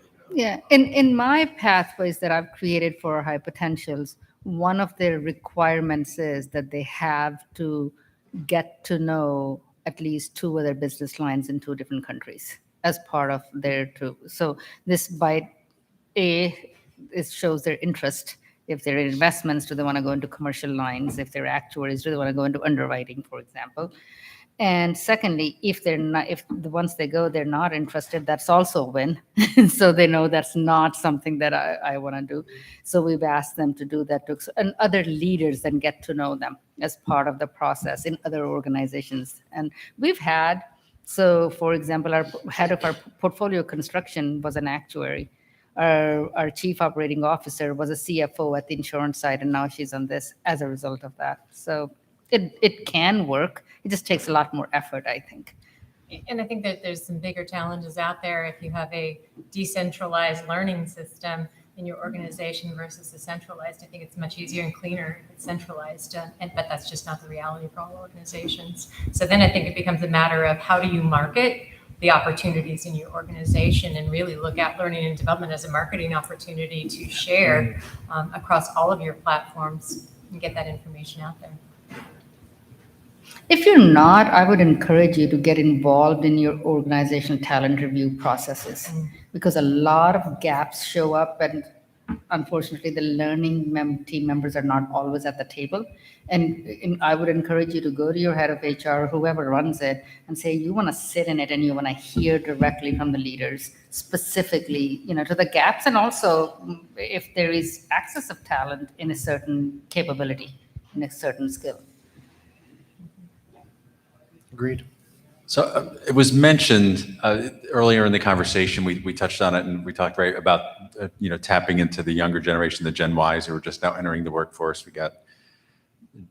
And you got your boomers are going to start aging out of the workforce, and that's supposed to happen. There's going to be a shortage. That said, though, right, there's viable talent both on the incoming, right, and experienced end, and viable talent on the outgoing end. The boomers are aging out, and the Gen Xers are on deck for that big retirement party coming up.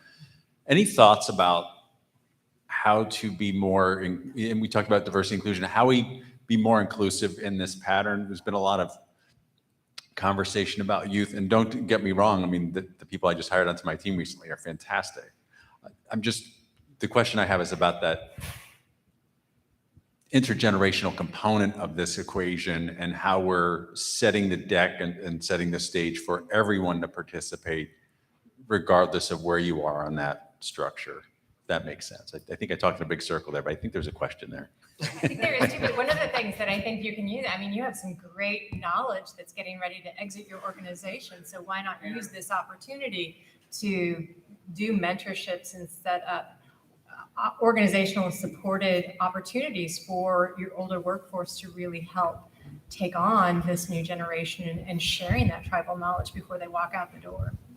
Mike, one of the things that we did, we did an early retirement program. I don't know if your organizations, other as the people who want to just take early retirement right before COVID, they could, and many people did. Lots of people did, to your point. And one of the programs we created is asking them to come back as consultants to the organization. And a funny thing is, 80% of them raise their hands to come back as consultants. You took early, it's voluntary, totally voluntary program to take early retirement, but they wanted to work when they worked. Again, it's moments that matter to them at this point and at this stage in their life. And to accommodate that, so my facilitators internally, we don't have any technical facilitators from outside the organizations. They're all those now retirees are back on board as That's great. consultants. So rather than working for our competitors, we wanted to make sure they come back right to it. This is just one thing we instituted, maybe worth for other organizations to look at. Yeah. I think there's a lot to offer there, right? Yeah, And totally. someone asked me, it wasn't at work, it was outside of work, like, so what are you thinking about retiring? And I'm like, I'm not going to retire. Are you crazy? I don't want to retire. Like, I have a next big thing. They're like, what's that? I go, I have no idea what that is, but there's a next big thing. And then I got me thinking, though, like, there's probably a lot of folks like me who are being viewed as getting ready for retirement, who really aren't. And making sure that the stage we set is inclusive enough to where if I want to take that next step, I want to be eligible. I want to grow my skill set. My journey's not over either. And just making sure that there is a path there. It might be more narrow than for someone just entering a company, but certainly I think a path needs to be there. Thank you. I appreciate your insights. Yeah, I just want to add one little thing to that in terms of the big picture for engagement. When we look at employees, it's our jobs to really view them as whole people. And that's my message when, I get so passionate about the professional and the personal side. So many times we look at employees as their role or their age or their gender and their level in the organization. And we try to break that down and say, how can we make them better at this role? Or how do we make them and draw this line? But when we see them as the full person and try to develop them and offer them what they need to be a complete person in this world that we live in, we're going to fill the holes, and they're going to help fill the holes in our organization. And I just want to stay focused on that. And I think you said it very well in the question that you were asking and the way you phrased that. And it's our job as learning and development people to help share that message. So thank you for pulling that together. And I just didn't want to miss that point. Hi. So my question is, what assessments have you found really helpful in the financial realm for skills development, for helping to figure out what levels or where folks can transfer to? I have put leader, depends what it is for. So it's not like one size fits all and not one level fits all. But to throw out some names, I've used Aegon Zender, partnered with them, tweaked their current assessment process to meet what we needed to do that. Hogan, I'm sure you're all familiar with it. We've used that. And then for the top leadership development, it's quite expensive, but I've been using GH Smart. I don't know if you know that. There's specific focus at the top of the house and the co-head model. Really, again, it depends on the organization, and then being able to, making sure that the assessment itself is adaptable enough for your business. That's probably the toughest part. But these are 3 or 4 people that I've worked with. Yeah, I mean, I would just, we use, somebody mentioned earlier, emotional intelligence for leaders and DISC. And I mean, those are pretty common, right? I mean, there's a lot of that. Strength finders, if I didn't mention that. And then at the associate level, we've built out as part of our development journeys is we've worked with our HR department to custom make some skill assessments on common competency areas such as analytical, financial, technical, et cetera. Because that's very hard. You almost have to customize those types of things within your own organization. I'm happy to have a discussion with you offline and go deeper into it if you want. It's just it's not one size fits all. Within the organization at a given time, we find ourselves changing. Okay, I'm getting the signal. So wonderful conversation, really. This has been great. So thank you to the panelists.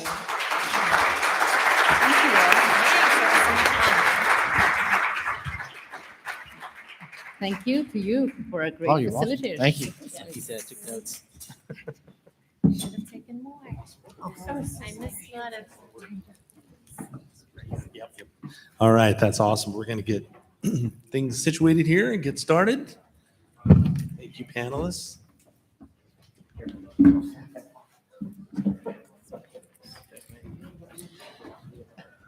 Okay, so thank you much. So next up, transitioning from our panels, this will be our last session before we have a networking luncheon break. And I get to introduce another fellow Midwesterner Just met her at the break from Milwaukee, upriver from where I live in St. Louis, Missouri. So Dawn Lewis is a manager of training and development for Russell Investment Management, where she specializes in product and sales process development. So she's going to talk to us about, I love the title here, Football Players Practice Before the Big Game. Does your team? I think great question. So Dawn, I think we'll welcome her. All right. Woo-hoo. Almost all set. Very good. And then, okay. And there's people virtually. There we go. Okay. All right. Hi, virtual people. Thank you. Thank you. I am so excited. Is this on? I can project. I have a pretty big voice, so I can project as needed. Welcome, everyone. This is my first time in Philadelphia, so a great city. I enjoyed walking around a little earlier. My name is Dawn Lewis. Just got a promotion at work, so thank you. Oh, that's so nice. Thank you. I am blessed to work for Russell Investments. We're an asset management firm, been in the business for over 85 years, headquartered in Seattle, Washington. I happen to be in Milwaukee. I think I heard somebody from Chicago over here, so we're not too far away from you. My role, Associate Director of Sales Enablement. I have 3 goals in sales enablement. 3 words: grow, innovate, and execute. Grow, innovate, and execute. And I have taken those 3 words of grow, innovate, and execute and translated them to something that I heard in my interview process when I was interviewing for my role 3 years ago when I joined the firm.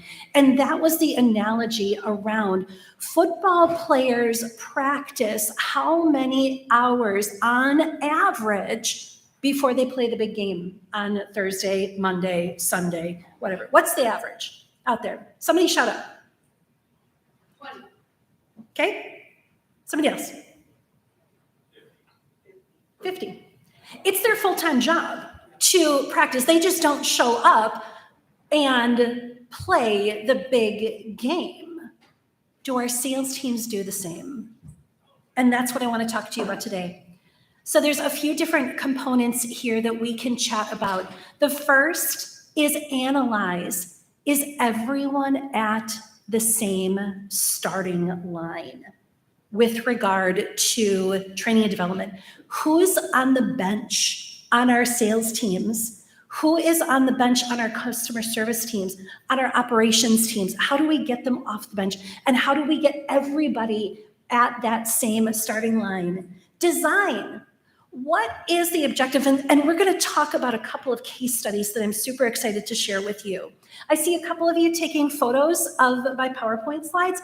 I will be more than happy to share the PowerPoint deck with you. I've got my contact information as my final slide. Send me a quick email. We'll get to that in just a second. That way you can have this. I mean, if you want to take pictures, you certainly can. Please feel free.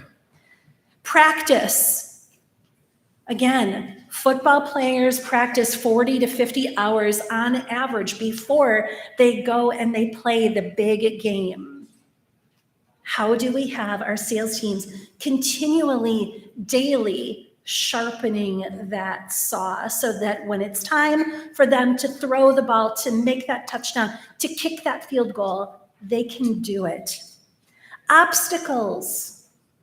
What obstacles are in the way for our sales teams? Again, my goals for the year, 3 words: grow, innovate, and execute. As part of that innovative process, I need to understand what's in the way for our teams. The last 2 we can bucket together: evaluate and monitor.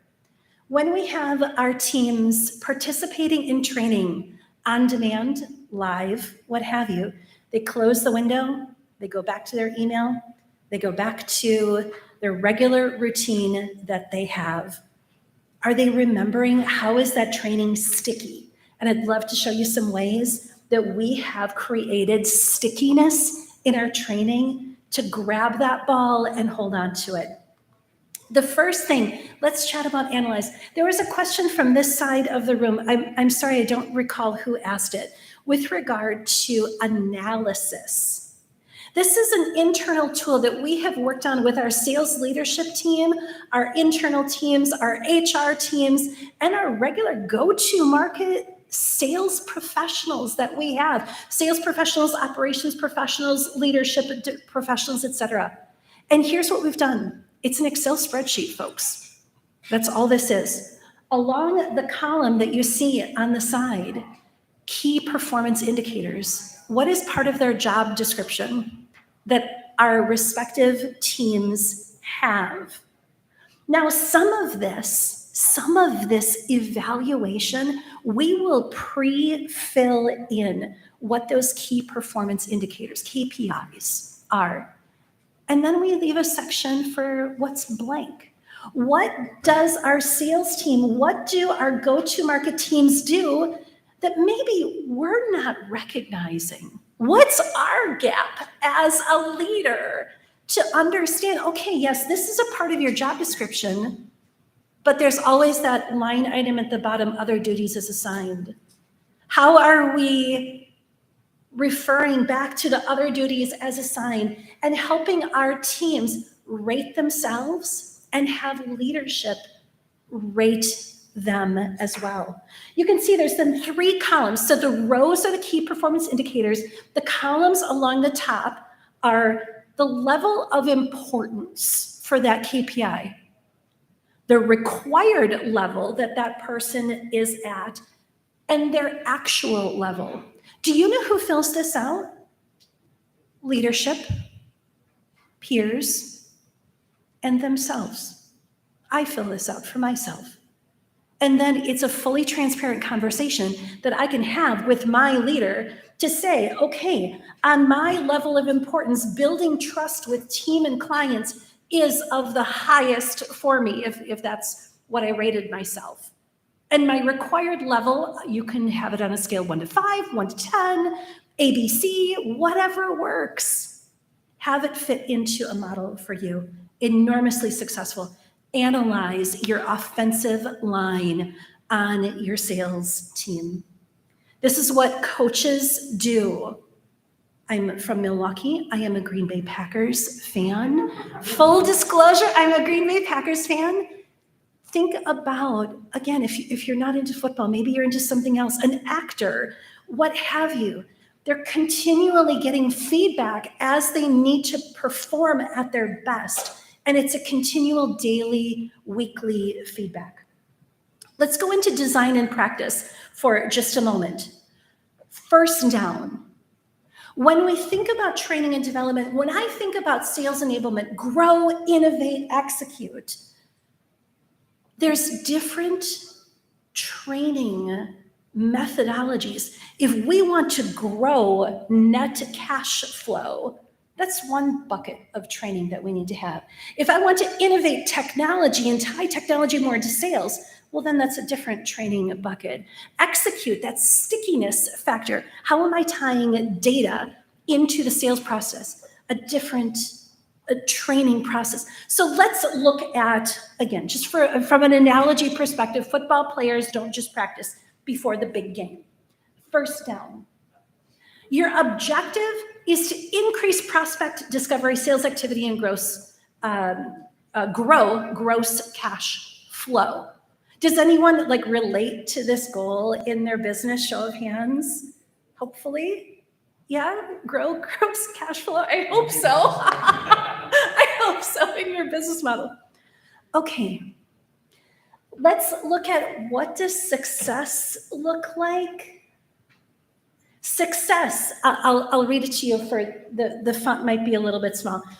One methodology of success is the number of outbound dials and client contact increases, additional CRM activity created, sales team member using budget effectively for client meetings. Sure, that's one goal.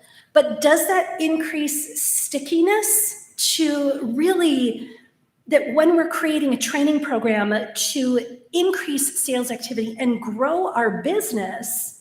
Not sure.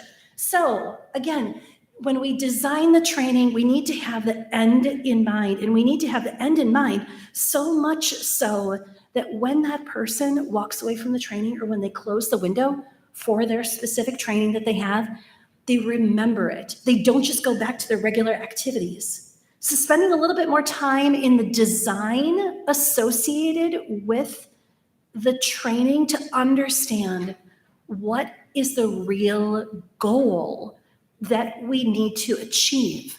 Once we understand what that real goal is, keep in mind, it's iterative. It's a fluid process. It needs to be a fluid process. Once you understand the goal, you can bring in the right subject matter experts. The first goal here, number of outbound dials, client contact increases, CRM activity, sales team member using budget effectively. That training, we brought in somebody from our CRM team, showed how to document activity associated with the sales process. And we brought in somebody from our finance team associated with how to track expenses. Okay, it was very tactical. It didn't connect to the, okay, how am I really going to increase sales activity? How am I really going to use my budget effectively? What hotels are out there that I can host little training events at? What are different topic areas that I can present on? So redefining and redesigning our training for, again, increasing gross cash flow was a little bit more refined. You can see the larger description at the bottom.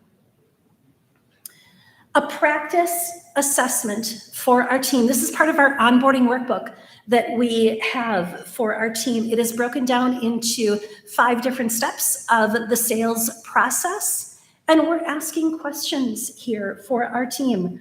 On the approach side, what have you learned to support your approach with an advisor as they go through their onboarding program, which is a series of on-demand training content as well as mentoring meetings. The second question is, how do you introduce yourself to tell the Russell Investment story?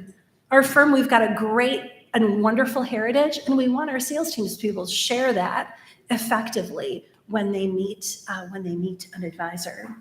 We're going to come back to this, and I'd love your feedback on whether or not you think that the person that filled in their workbook hit the mark. Let's look at a play associated with a touchdown. Again, different training buckets for different activities that we are creating. There's Aaron Rodgers on the Green Bay Packers. Woohoo!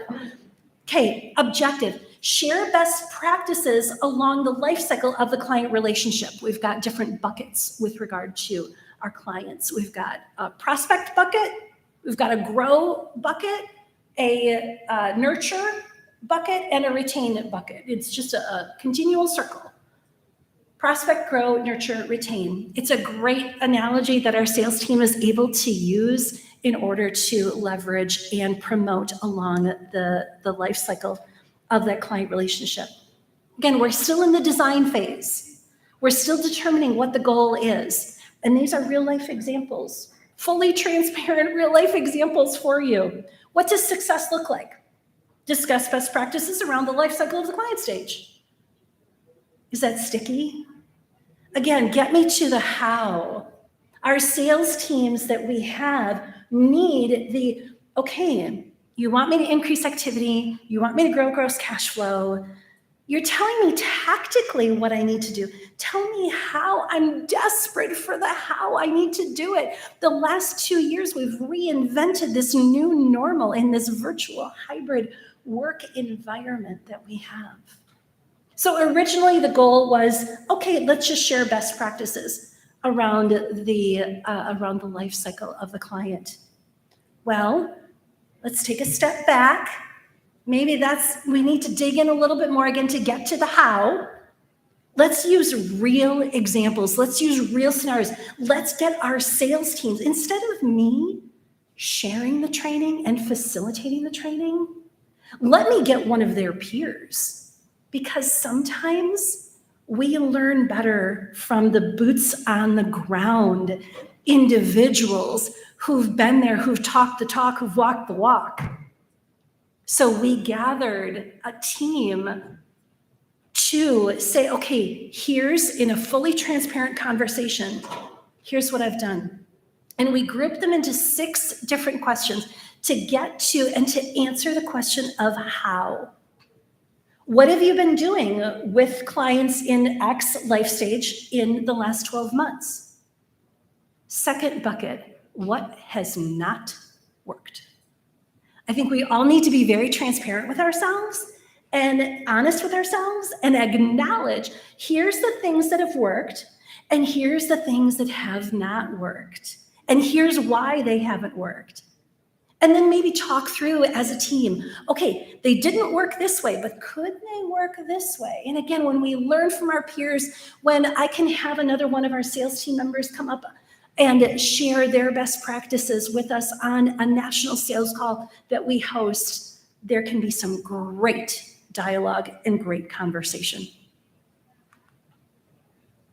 When the play is a field goal, keeping in mind, again, everything is football analogy related here. You can relate this to any other professional, professional career out there. Let's take a look. Rolling out a new process to track opportunities in the life cycle of the client. Success 1, again, we're in the design phase here. I wanted to talk through a couple of examples with you. Success 1. Create a step-by-step guide showing how to track how the new process works. Tactical. Secondary solution. Train on why the previous process maybe wasn't working and why the new technology, why the new process needed to be rolled out a little bit differently. I think we can be honest and say we all maybe struggle with our CRMs for our sales team. Come on, don't leave me up here. I'll even close my eyes so I don't see you raising your hands. But thank you very much. Having an iterative process and helping our sales teams to know as part of change management that we do need to constantly iterate and grow our technologies to better suit connecting data to sales. Let's chat real quick around the obstacles that can get in the way of overall training. And I'd love to see if you can relate to any of these. First, now I have 10 listed here. There's more than 10 for sure, but I wanted to make the font readable on the screen. And I also was curious on your feedback on maybe obstacles that have been in the way in the clients, in the associates that you have worked with in your organizations, on what obstacles have you found? Ensure proper discovery to meet needs. Are we asking the right questions of our sales team to create a more efficient sales process so our sales teams can feel empowered to grow, innovate, and execute? It's very important that we know our competition. We talked about it's not great resignation, great reshuffling. Thank you very much. We talked about the great reshuffling. Our competition for sure is who is our business competition from a professional standpoint, but who is our competition out there that might be wanting to, take some of our associates away. Something I learned a long time ago when I first entered into the financial services space, over 20 years ago, we had a coach, and the coach said, your best client is someone else's prospect. And it stayed with me. Your best associate is potentially somebody else's, a recruiter who's calling on potentially your best associate to, steal them away. To know your competition out there. I love the panel previously on that you spoke with around stay interviews and making sure that our associates they feel heard and they feel valued. That's a huge takeaway for me. Practice to create confidence.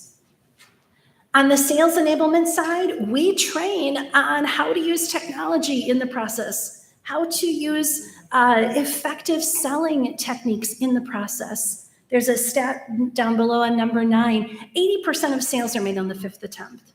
My role in sales enablement, how can I make 80% of sales maybe on the 4th attempt? How can I maybe make 80% of sales on the 3rd attempt? That's out there. That was a study done by Nielsen Research last year. Obstacles on your offensive line. Are our teams networking to learn from each other? We are a hybrid company. We started as a hybrid company. We're a global organization. We have wholesalers and offices all throughout the globe. The majority of our sales teams, they live and work in the territories that they represent. So just earlier, I had a client meeting with one of our sales team members that lives and works in Philadelphia. There is no other Russell Investments office in Philadelphia. But how can how can our sales leadership team create networking opportunities so my colleague can, again, network to learn from others? What opportunities are we making available for the team? Or are we just letting the team just say, okay, just reach out? Oh, our teams will reach out on their own. Sometimes we need to create those opportunities for them. And that's been a big mission and goal of mine. How can we bring in reinforcements? Number 5, are our sales teams carrying the load on their own? Or when can we bring in a manager or a supervisor to help close the deal? When can we bring in someone else to help get to that next level, that next job opportunity, that next promotion? What can we do to bring in reinforcements to meet that ultimate goal that we just reviewed in the design phase? Number 6, do not be defensive. When we get feedback, sometimes it's real easy for us to say, this is a new process. No, I've been doing it this way for so long, and I'm going to continue doing it this way. Have you heard that? Bless you. I've heard that. And so when we get somebody else over here saying, I'm going to do it this way, well, then it's really easy to say, no, this is the new procedure. This is how it's being rolled out, and this is what you're going to do. Okay, take a step back, slow your roll, and let's talk about why the change is happening, the whole ADKAR movement, right? Read unspoken objections in person, virtually, when we're on camera. Sometimes when we get a little hesitant around doing something, those objections that are in the way, what are those unspoken objections that we're getting from a potential financial advisor that we're looking to sell a product to or partner with a little bit further, right? I mean, we all know the traditional, like when arms are crossed, or if I'm distracted and I'm looking around all over the room, right? That's kind of an unspoken objection. How can we help our teams, and how can we help our managers read those unspoken objections of our associates? How can we help our sales team members read unspoken objections to whom they're selling to further continue the conversation and continue that sales process? Time and change management. There's been a lot of conversations today around the 80-20. I'm spending 80% of my time doing more administrative things and 20% of my time doing my day-to-day leadership responsibilities. No, we need to flip that around. How can we flip that appropriately? It's an obstacle that we need to be able to recognize to support our teams. We need to make sure that, again, as they close the window from the training, on-demand training, as they walk away from a live in-person classroom instructor-led training, how are you going to make sure it stays sticky? Or is time management, time and change management, going to be one of those things that, okay, I'm going to walk away from this session and I'm going to go right to my next meeting and I'm going to be in a world of hurt because I didn't remember that new CRM process that was just talked about because I was back to back in meetings. How can we help ourselves? How can we help our sales teams navigate that better? Follow up. Again, 80% of sales are made on the 5th attempt, studied by Nielsen Research last year. My job, again, how can I create this so it's maybe on the 4th attempt? What can I do for our teams to follow up? Okay, so you completed a training, you complete instructor-led, on-demand, live, virtual, what have you. What does the follow-up look like after that so that I can make sure that I can keep the conversation going? And finally, number 10, avoid an interception. Are we making an opportunity available for our sales team and we're setting it up for somebody to come in and catch the ball instead of the person to whom we're intending to throw it to? We just need to be honest with ourselves and our training curriculum to make sure that opportunity is available for everyone. But sometimes there's targeted messaging that we need to have appropriately to avoid that interception. Are we making an opportunity available here for someone else? And then they're going to take that skill set and then they're going to leave? That's an interception. Are we making an opportunity available here for someone and then a job comes along internally to fit those new skill sets that we're training to, and then our internal person doesn't get it? That's an interception. I'm sure there's many others. Share your feedback. What other obstacles have you found on your offensive line, on your sales process? Give me one. Yes, please. More than one person going after the same opportunity, the same client, the same environment. Oh, for sure. Yes. Oh, absolutely. Absolutely. And how do you figure out the roles and responsibilities associated with that so people aren't stepping on everybody else's toes? We just had a conversation last week about that. Yes. I'd love to network with you on that. All right, let's move on. This is one of my favorite sections, the evaluate and the monitor. We're going to group them together. Do you remember that onboarding workbook that I shared with you just a minute ago when we were talking about the design phase? When we design something, we are designing with a goal in mind. We went through 3 different scenarios, and there was an onboarding workbook. Hopefully, you can all see what's highlighted for you in red. The same 2 questions. What have you learned to support your approach with the advisor? The answer, ask clarifying open-ended questions to uncover needs. Does that meet the goal of the training? Or do you want a little bit more around the how? How is that sales team person going to really execute on that goal? How do you introduce yourself and tell the Russell Investment story? Go through the timeline and heritage of the company with the client. Okay, tactical, but maybe we can do a little bit better on making sure that the answers relate back to the goal. And how are we evaluating that? When someone walks away from a training, when they close the window, when they leave a room, how do we know that they're walking away with the goal, with the message that you had planted for them? This is where we have found great opportunity to connect data with sales so that we can follow up appropriately. For this individual with onboarding, these were the responses. These were the responses in the onboarding workbook, which, by the way, is just a Microsoft Word document. This was an opportunity to have the manager have visibility into the onboarding workbook so they can pay attention to how is my new hire answering some of these questions. We're not trying to be academic about it. We're not trying to be pass or fail about it. No, we just want to have visibility, especially in a virtual environment. We're in Milwaukee, we're onboarding somebody who is remote in Washington, DC.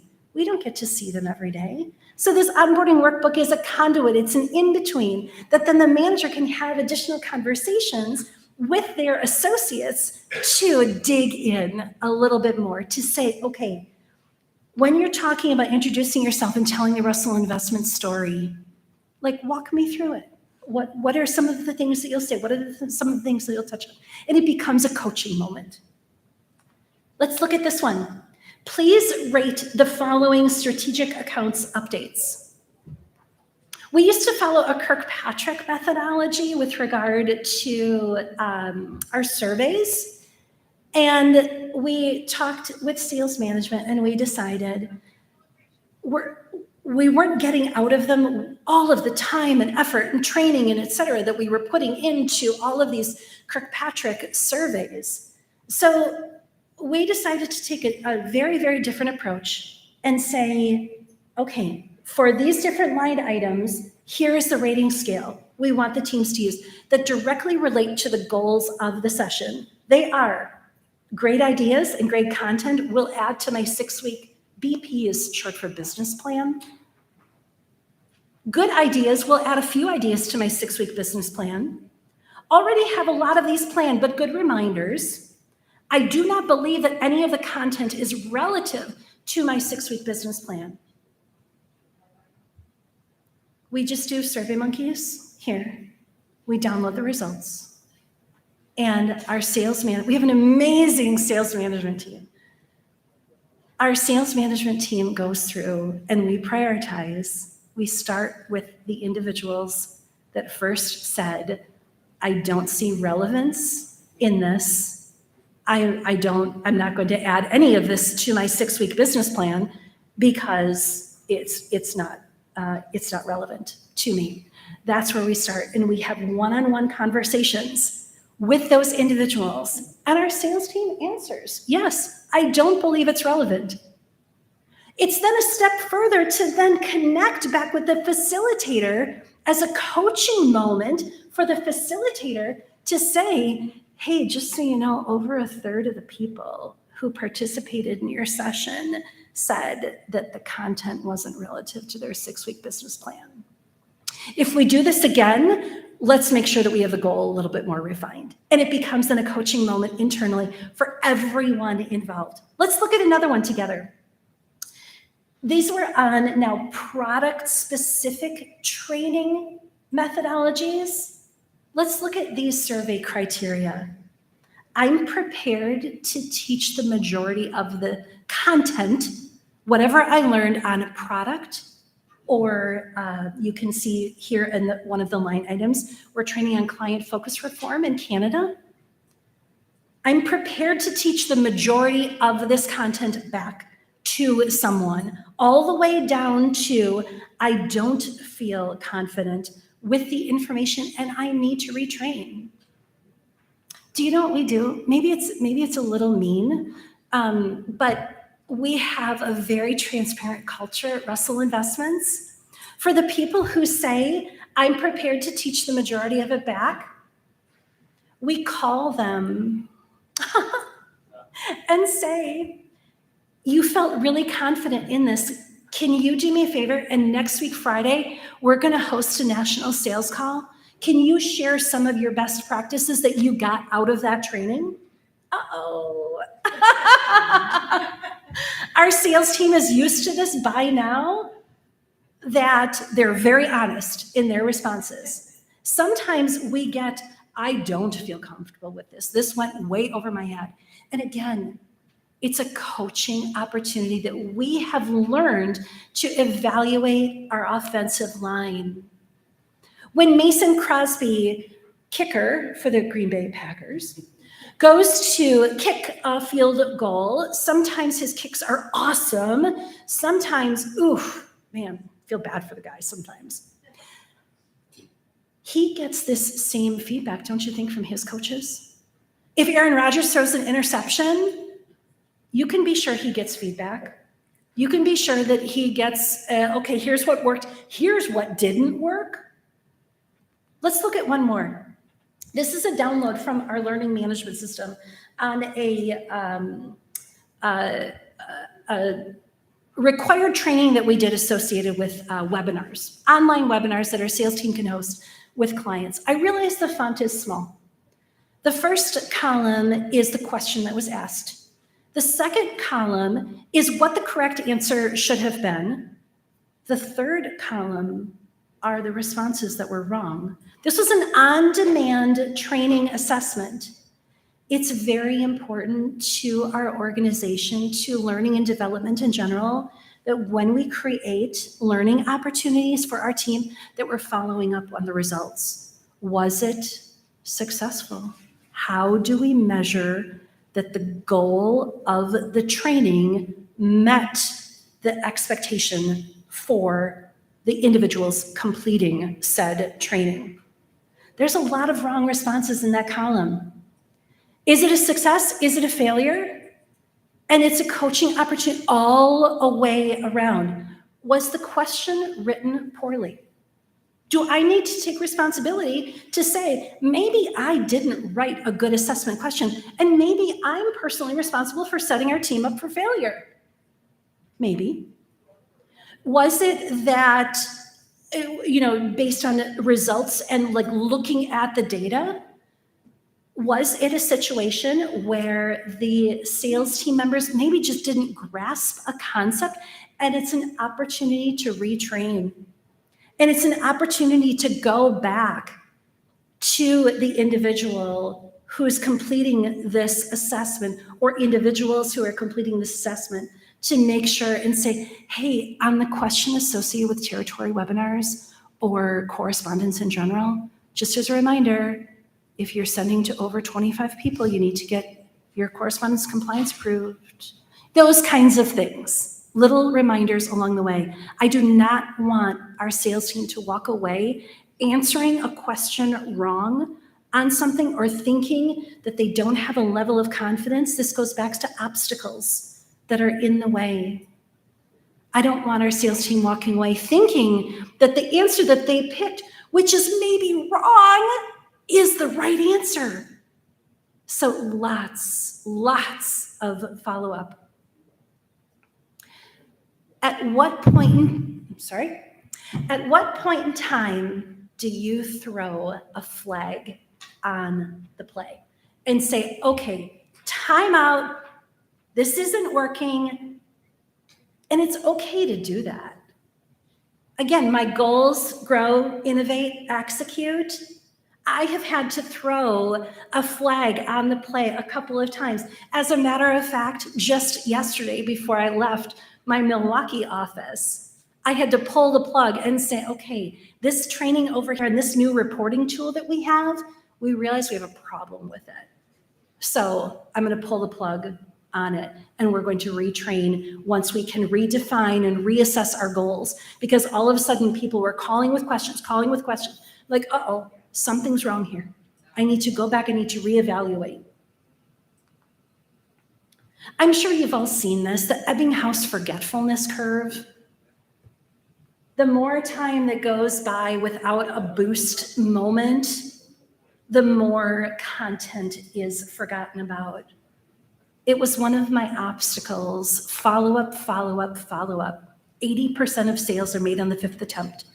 What can I do as part of sales enablement to connect technology, to connect follow-up appropriately, to make sure that our sales are successful, that our conversations are successful, that the goal that you're setting for that meeting, it doesn't even have to be related to sales, that the goal, the process, the procedure, the new communications training, the new compliance training, whatever it is that's out there, is successful for you.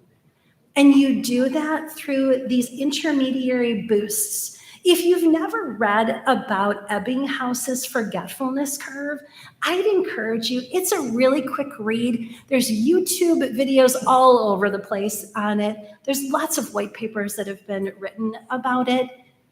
It's really impactful from an academic adult learning theory standpoint. You can maybe even argue to say just learning theory from kids all the way to adults. We never stop learning. This is what I want to avoid. What did you take away? It's one of my favorite cartoons. I have this printed at my desk. What did you take away from the meeting? Did you take away a chair, from the meeting? Like, right? It's meant to be funny. Or did you take away the goal of what that meeting was about? Maybe the goal of the meeting was about to take away the chair. I don't know, but I highly doubt it. So it's an opportunity for us through evaluation criteria that we just looked at. Can I teach this back to someone? I'm going to add this to my business plan. I'm going to add this to my goals that I have for the year. So they're not walking away with a chair. The graphic on the right-hand side is around continual loop and continual follow-up. It's just a different way of visualizing the Ebbinghaus forgetfulness curve. However you want to do it, I don't know that it matters a whole lot, but follow-up and continual repetition so that we can make sure that when somebody walks out of the room, they're walking away with a goal. As promised, this is me. That is my contact information. My email address is D for Dawn, Lewis, LEWIS, @russellinvestments.com. My phone numbers and our company website is on there as well. I'll leave this up if you want to take a picture of it. I'm more than happy to share my slides with you. I'd love to share my slides with you. And I'd love to have a continual conversation with you around what does your practice look like? How do your teams prepare for the big game? Thank you.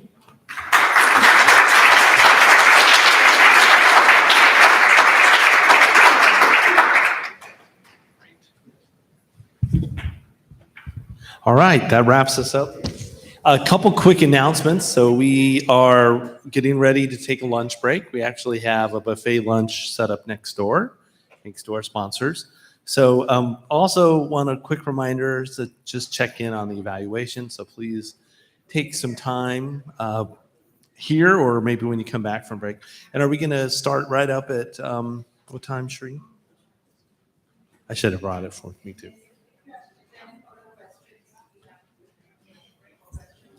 I'm sorry, say that again? Oh, yeah, that's a good question. Anybody have questions for Dawn? That's true. Okay. Well, and certainly we can catch Dawn at the break and continue that dialogue. So, all right, great. Looks like we're going to have lunch next door. And then just looking at the start time, we will start at 1:45. 1:45? Okay. She got it. All right, great. Thank you. And see you guys at lunch.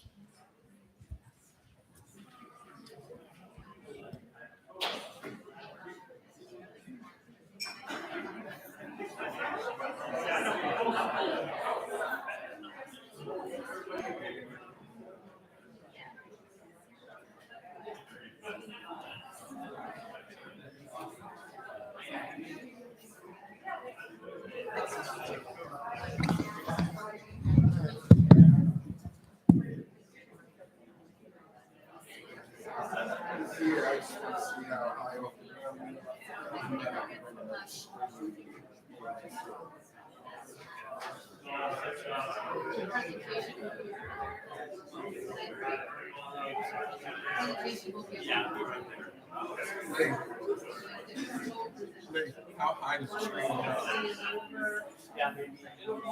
Because I think here will be tight. You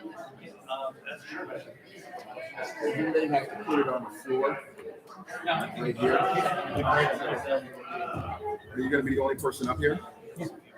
No one else, right? Okay. So maybe you can get away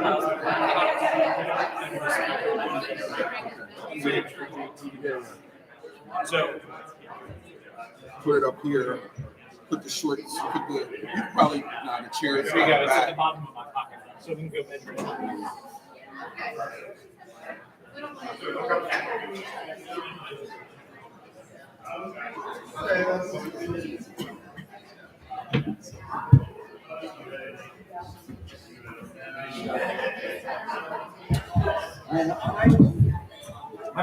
activation is not until 2:55, but when I connect my computer up, we're shack position.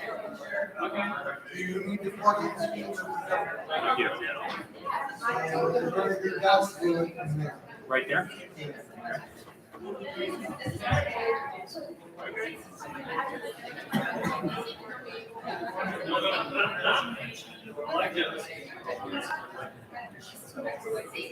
Where is the HDMI that I'll be using? Oh, is it connected into here right now? Yeah, it's in her laptop. Got it. I'm gonna unplug it in a minute anyway. Okay. We're gonna be moving front row to that. To get some room up front. What are you hooking it into? The HDMI or? The camera or the? I thought you meant like Yeah, it's HDMI. okay, yeah. Do you have a lightning? I have a USB-C, yes, in the back. Yeah. So we'll hook you up when you get here. Okay.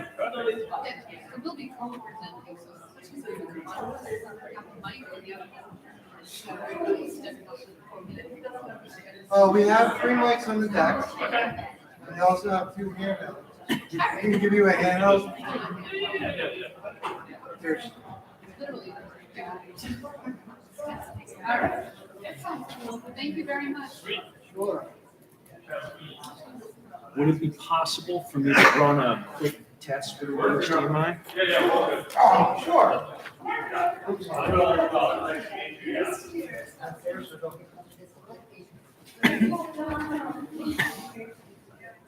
Somebody leave their phone behind? I left my phone up there. Thank you so much, sir. Appreciate it. I thought you were leaving me a gift. Oh.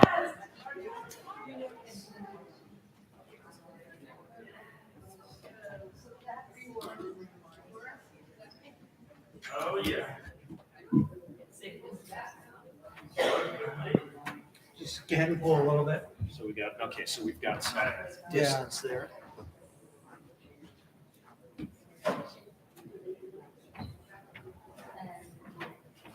Cool.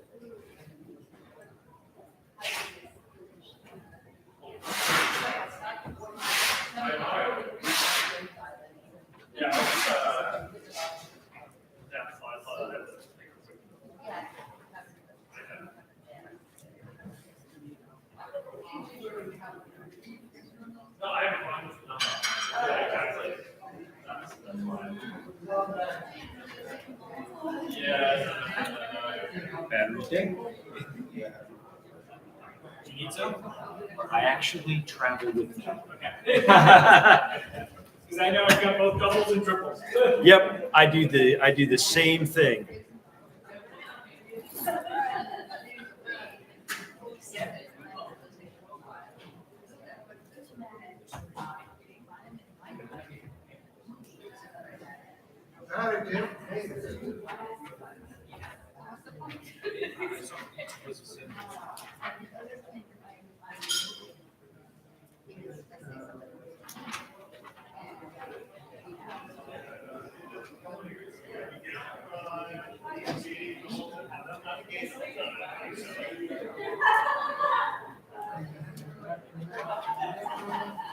That's it. That's me right there. Okay. And then, well, there's a 5 o'clock. There's one right there. Or 4:30. Okay. You should move that.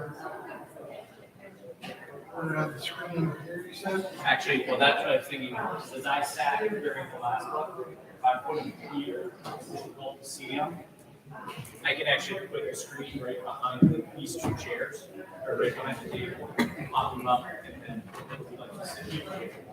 Oh, good point, yes. So, All right, you got my card. so, and well, to that end, I don't even need the card, because all I do is I bring my, so we'll just put that. So, throw projector. So, like, Oh. So, and that'll actually work perfect. You have power. Power right here. Perfect. And I have the cable and projector is a long cable. So, Right.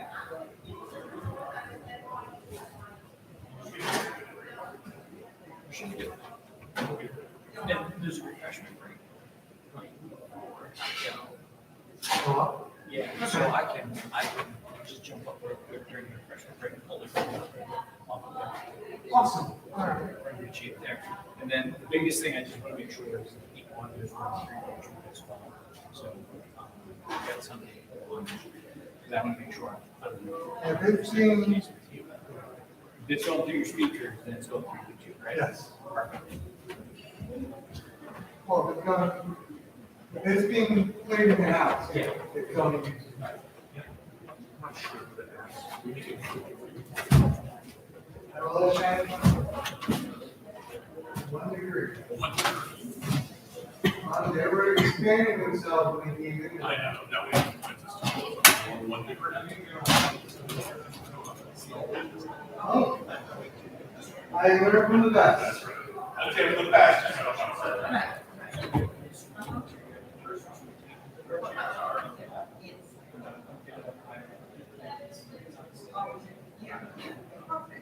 And we should have the camera.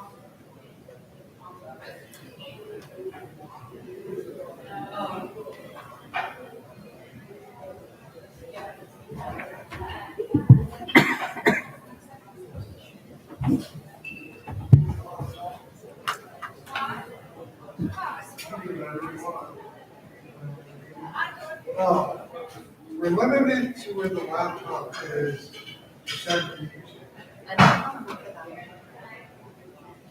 We can move the laptop to here in the projector.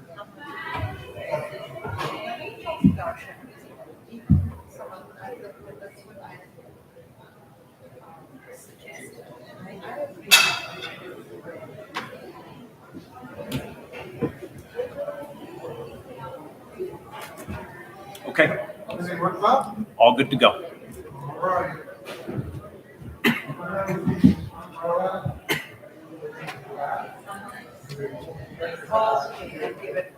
Okay, so let me ask Darshan, if we remove that, I think it would be better to see the presentation, like what you will see the presenter. Right? But let me ask you, because a few people suggested that, that's what I told them. Okay, good. I had a suggestion, I don't know better. I was thinking that instead of having the camera pointing at the presenter, why don't we have it pointing at the presenter? They can easily move it around. Because that's really what matters, right?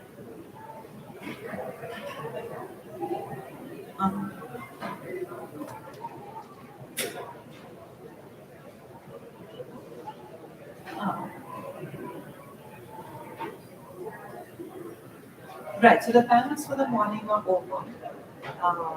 So I think we did move it to the panel for the morning, for the right, yeah, all right, okay. So now we have no more panels, till tomorrow, but, I just.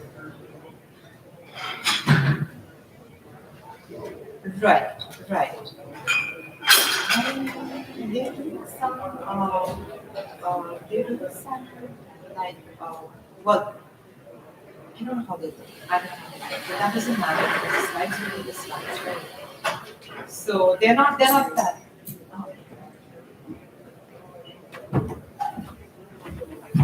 Yeah, so we just move the laptop. I don't want to mess things up, but you can move the laptop to the middle and then it's on the presentation.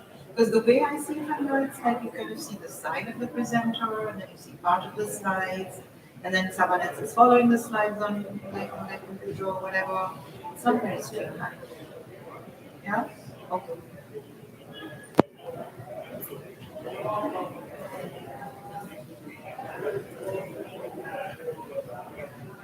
Right.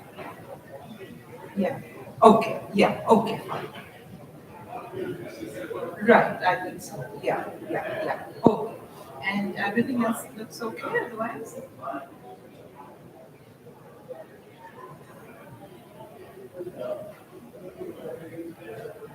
Oh, thank you.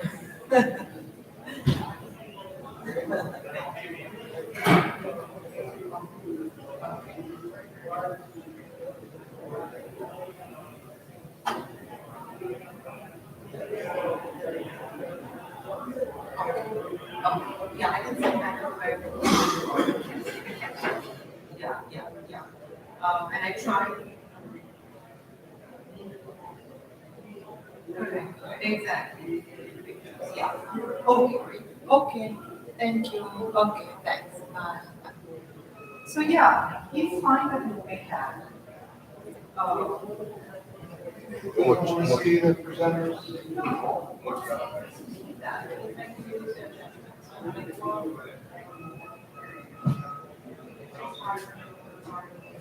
Yeah. I really didn't need to see the presentations.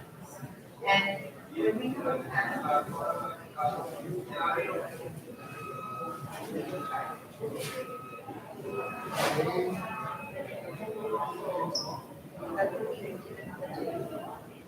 No, I can get everything on this. On this table. Yeah. What I need to do. And then you're gonna leave this, it's just gonna be, just this table is taken. I can everything all of it. Okay. Oh, but there are people. We don't need to move I that. don't think we need to move that, yeah. Just this up, yeah.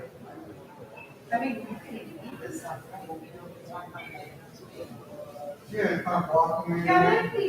And nobody's sitting there. No one's sitting there anyway, so let it be, yeah. Otherwise it looks empty. Yeah. Okay. So the time after he's good to go, right? We have his Virtual, yeah. this virtual thing. Okay. So then there's one more guy. I'm not showing a scope in the meeting, right?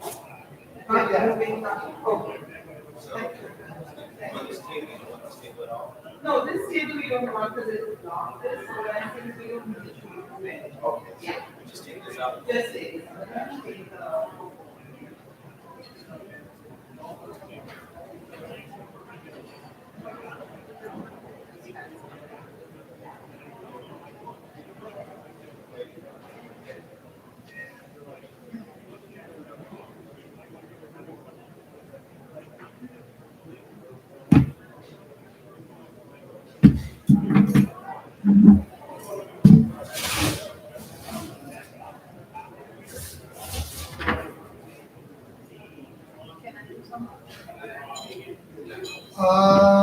Yes, you can. Well, we may need to restart the stream, but. Okay. I'm gonna have to stretch the camera and the laptop. Okay, so I have.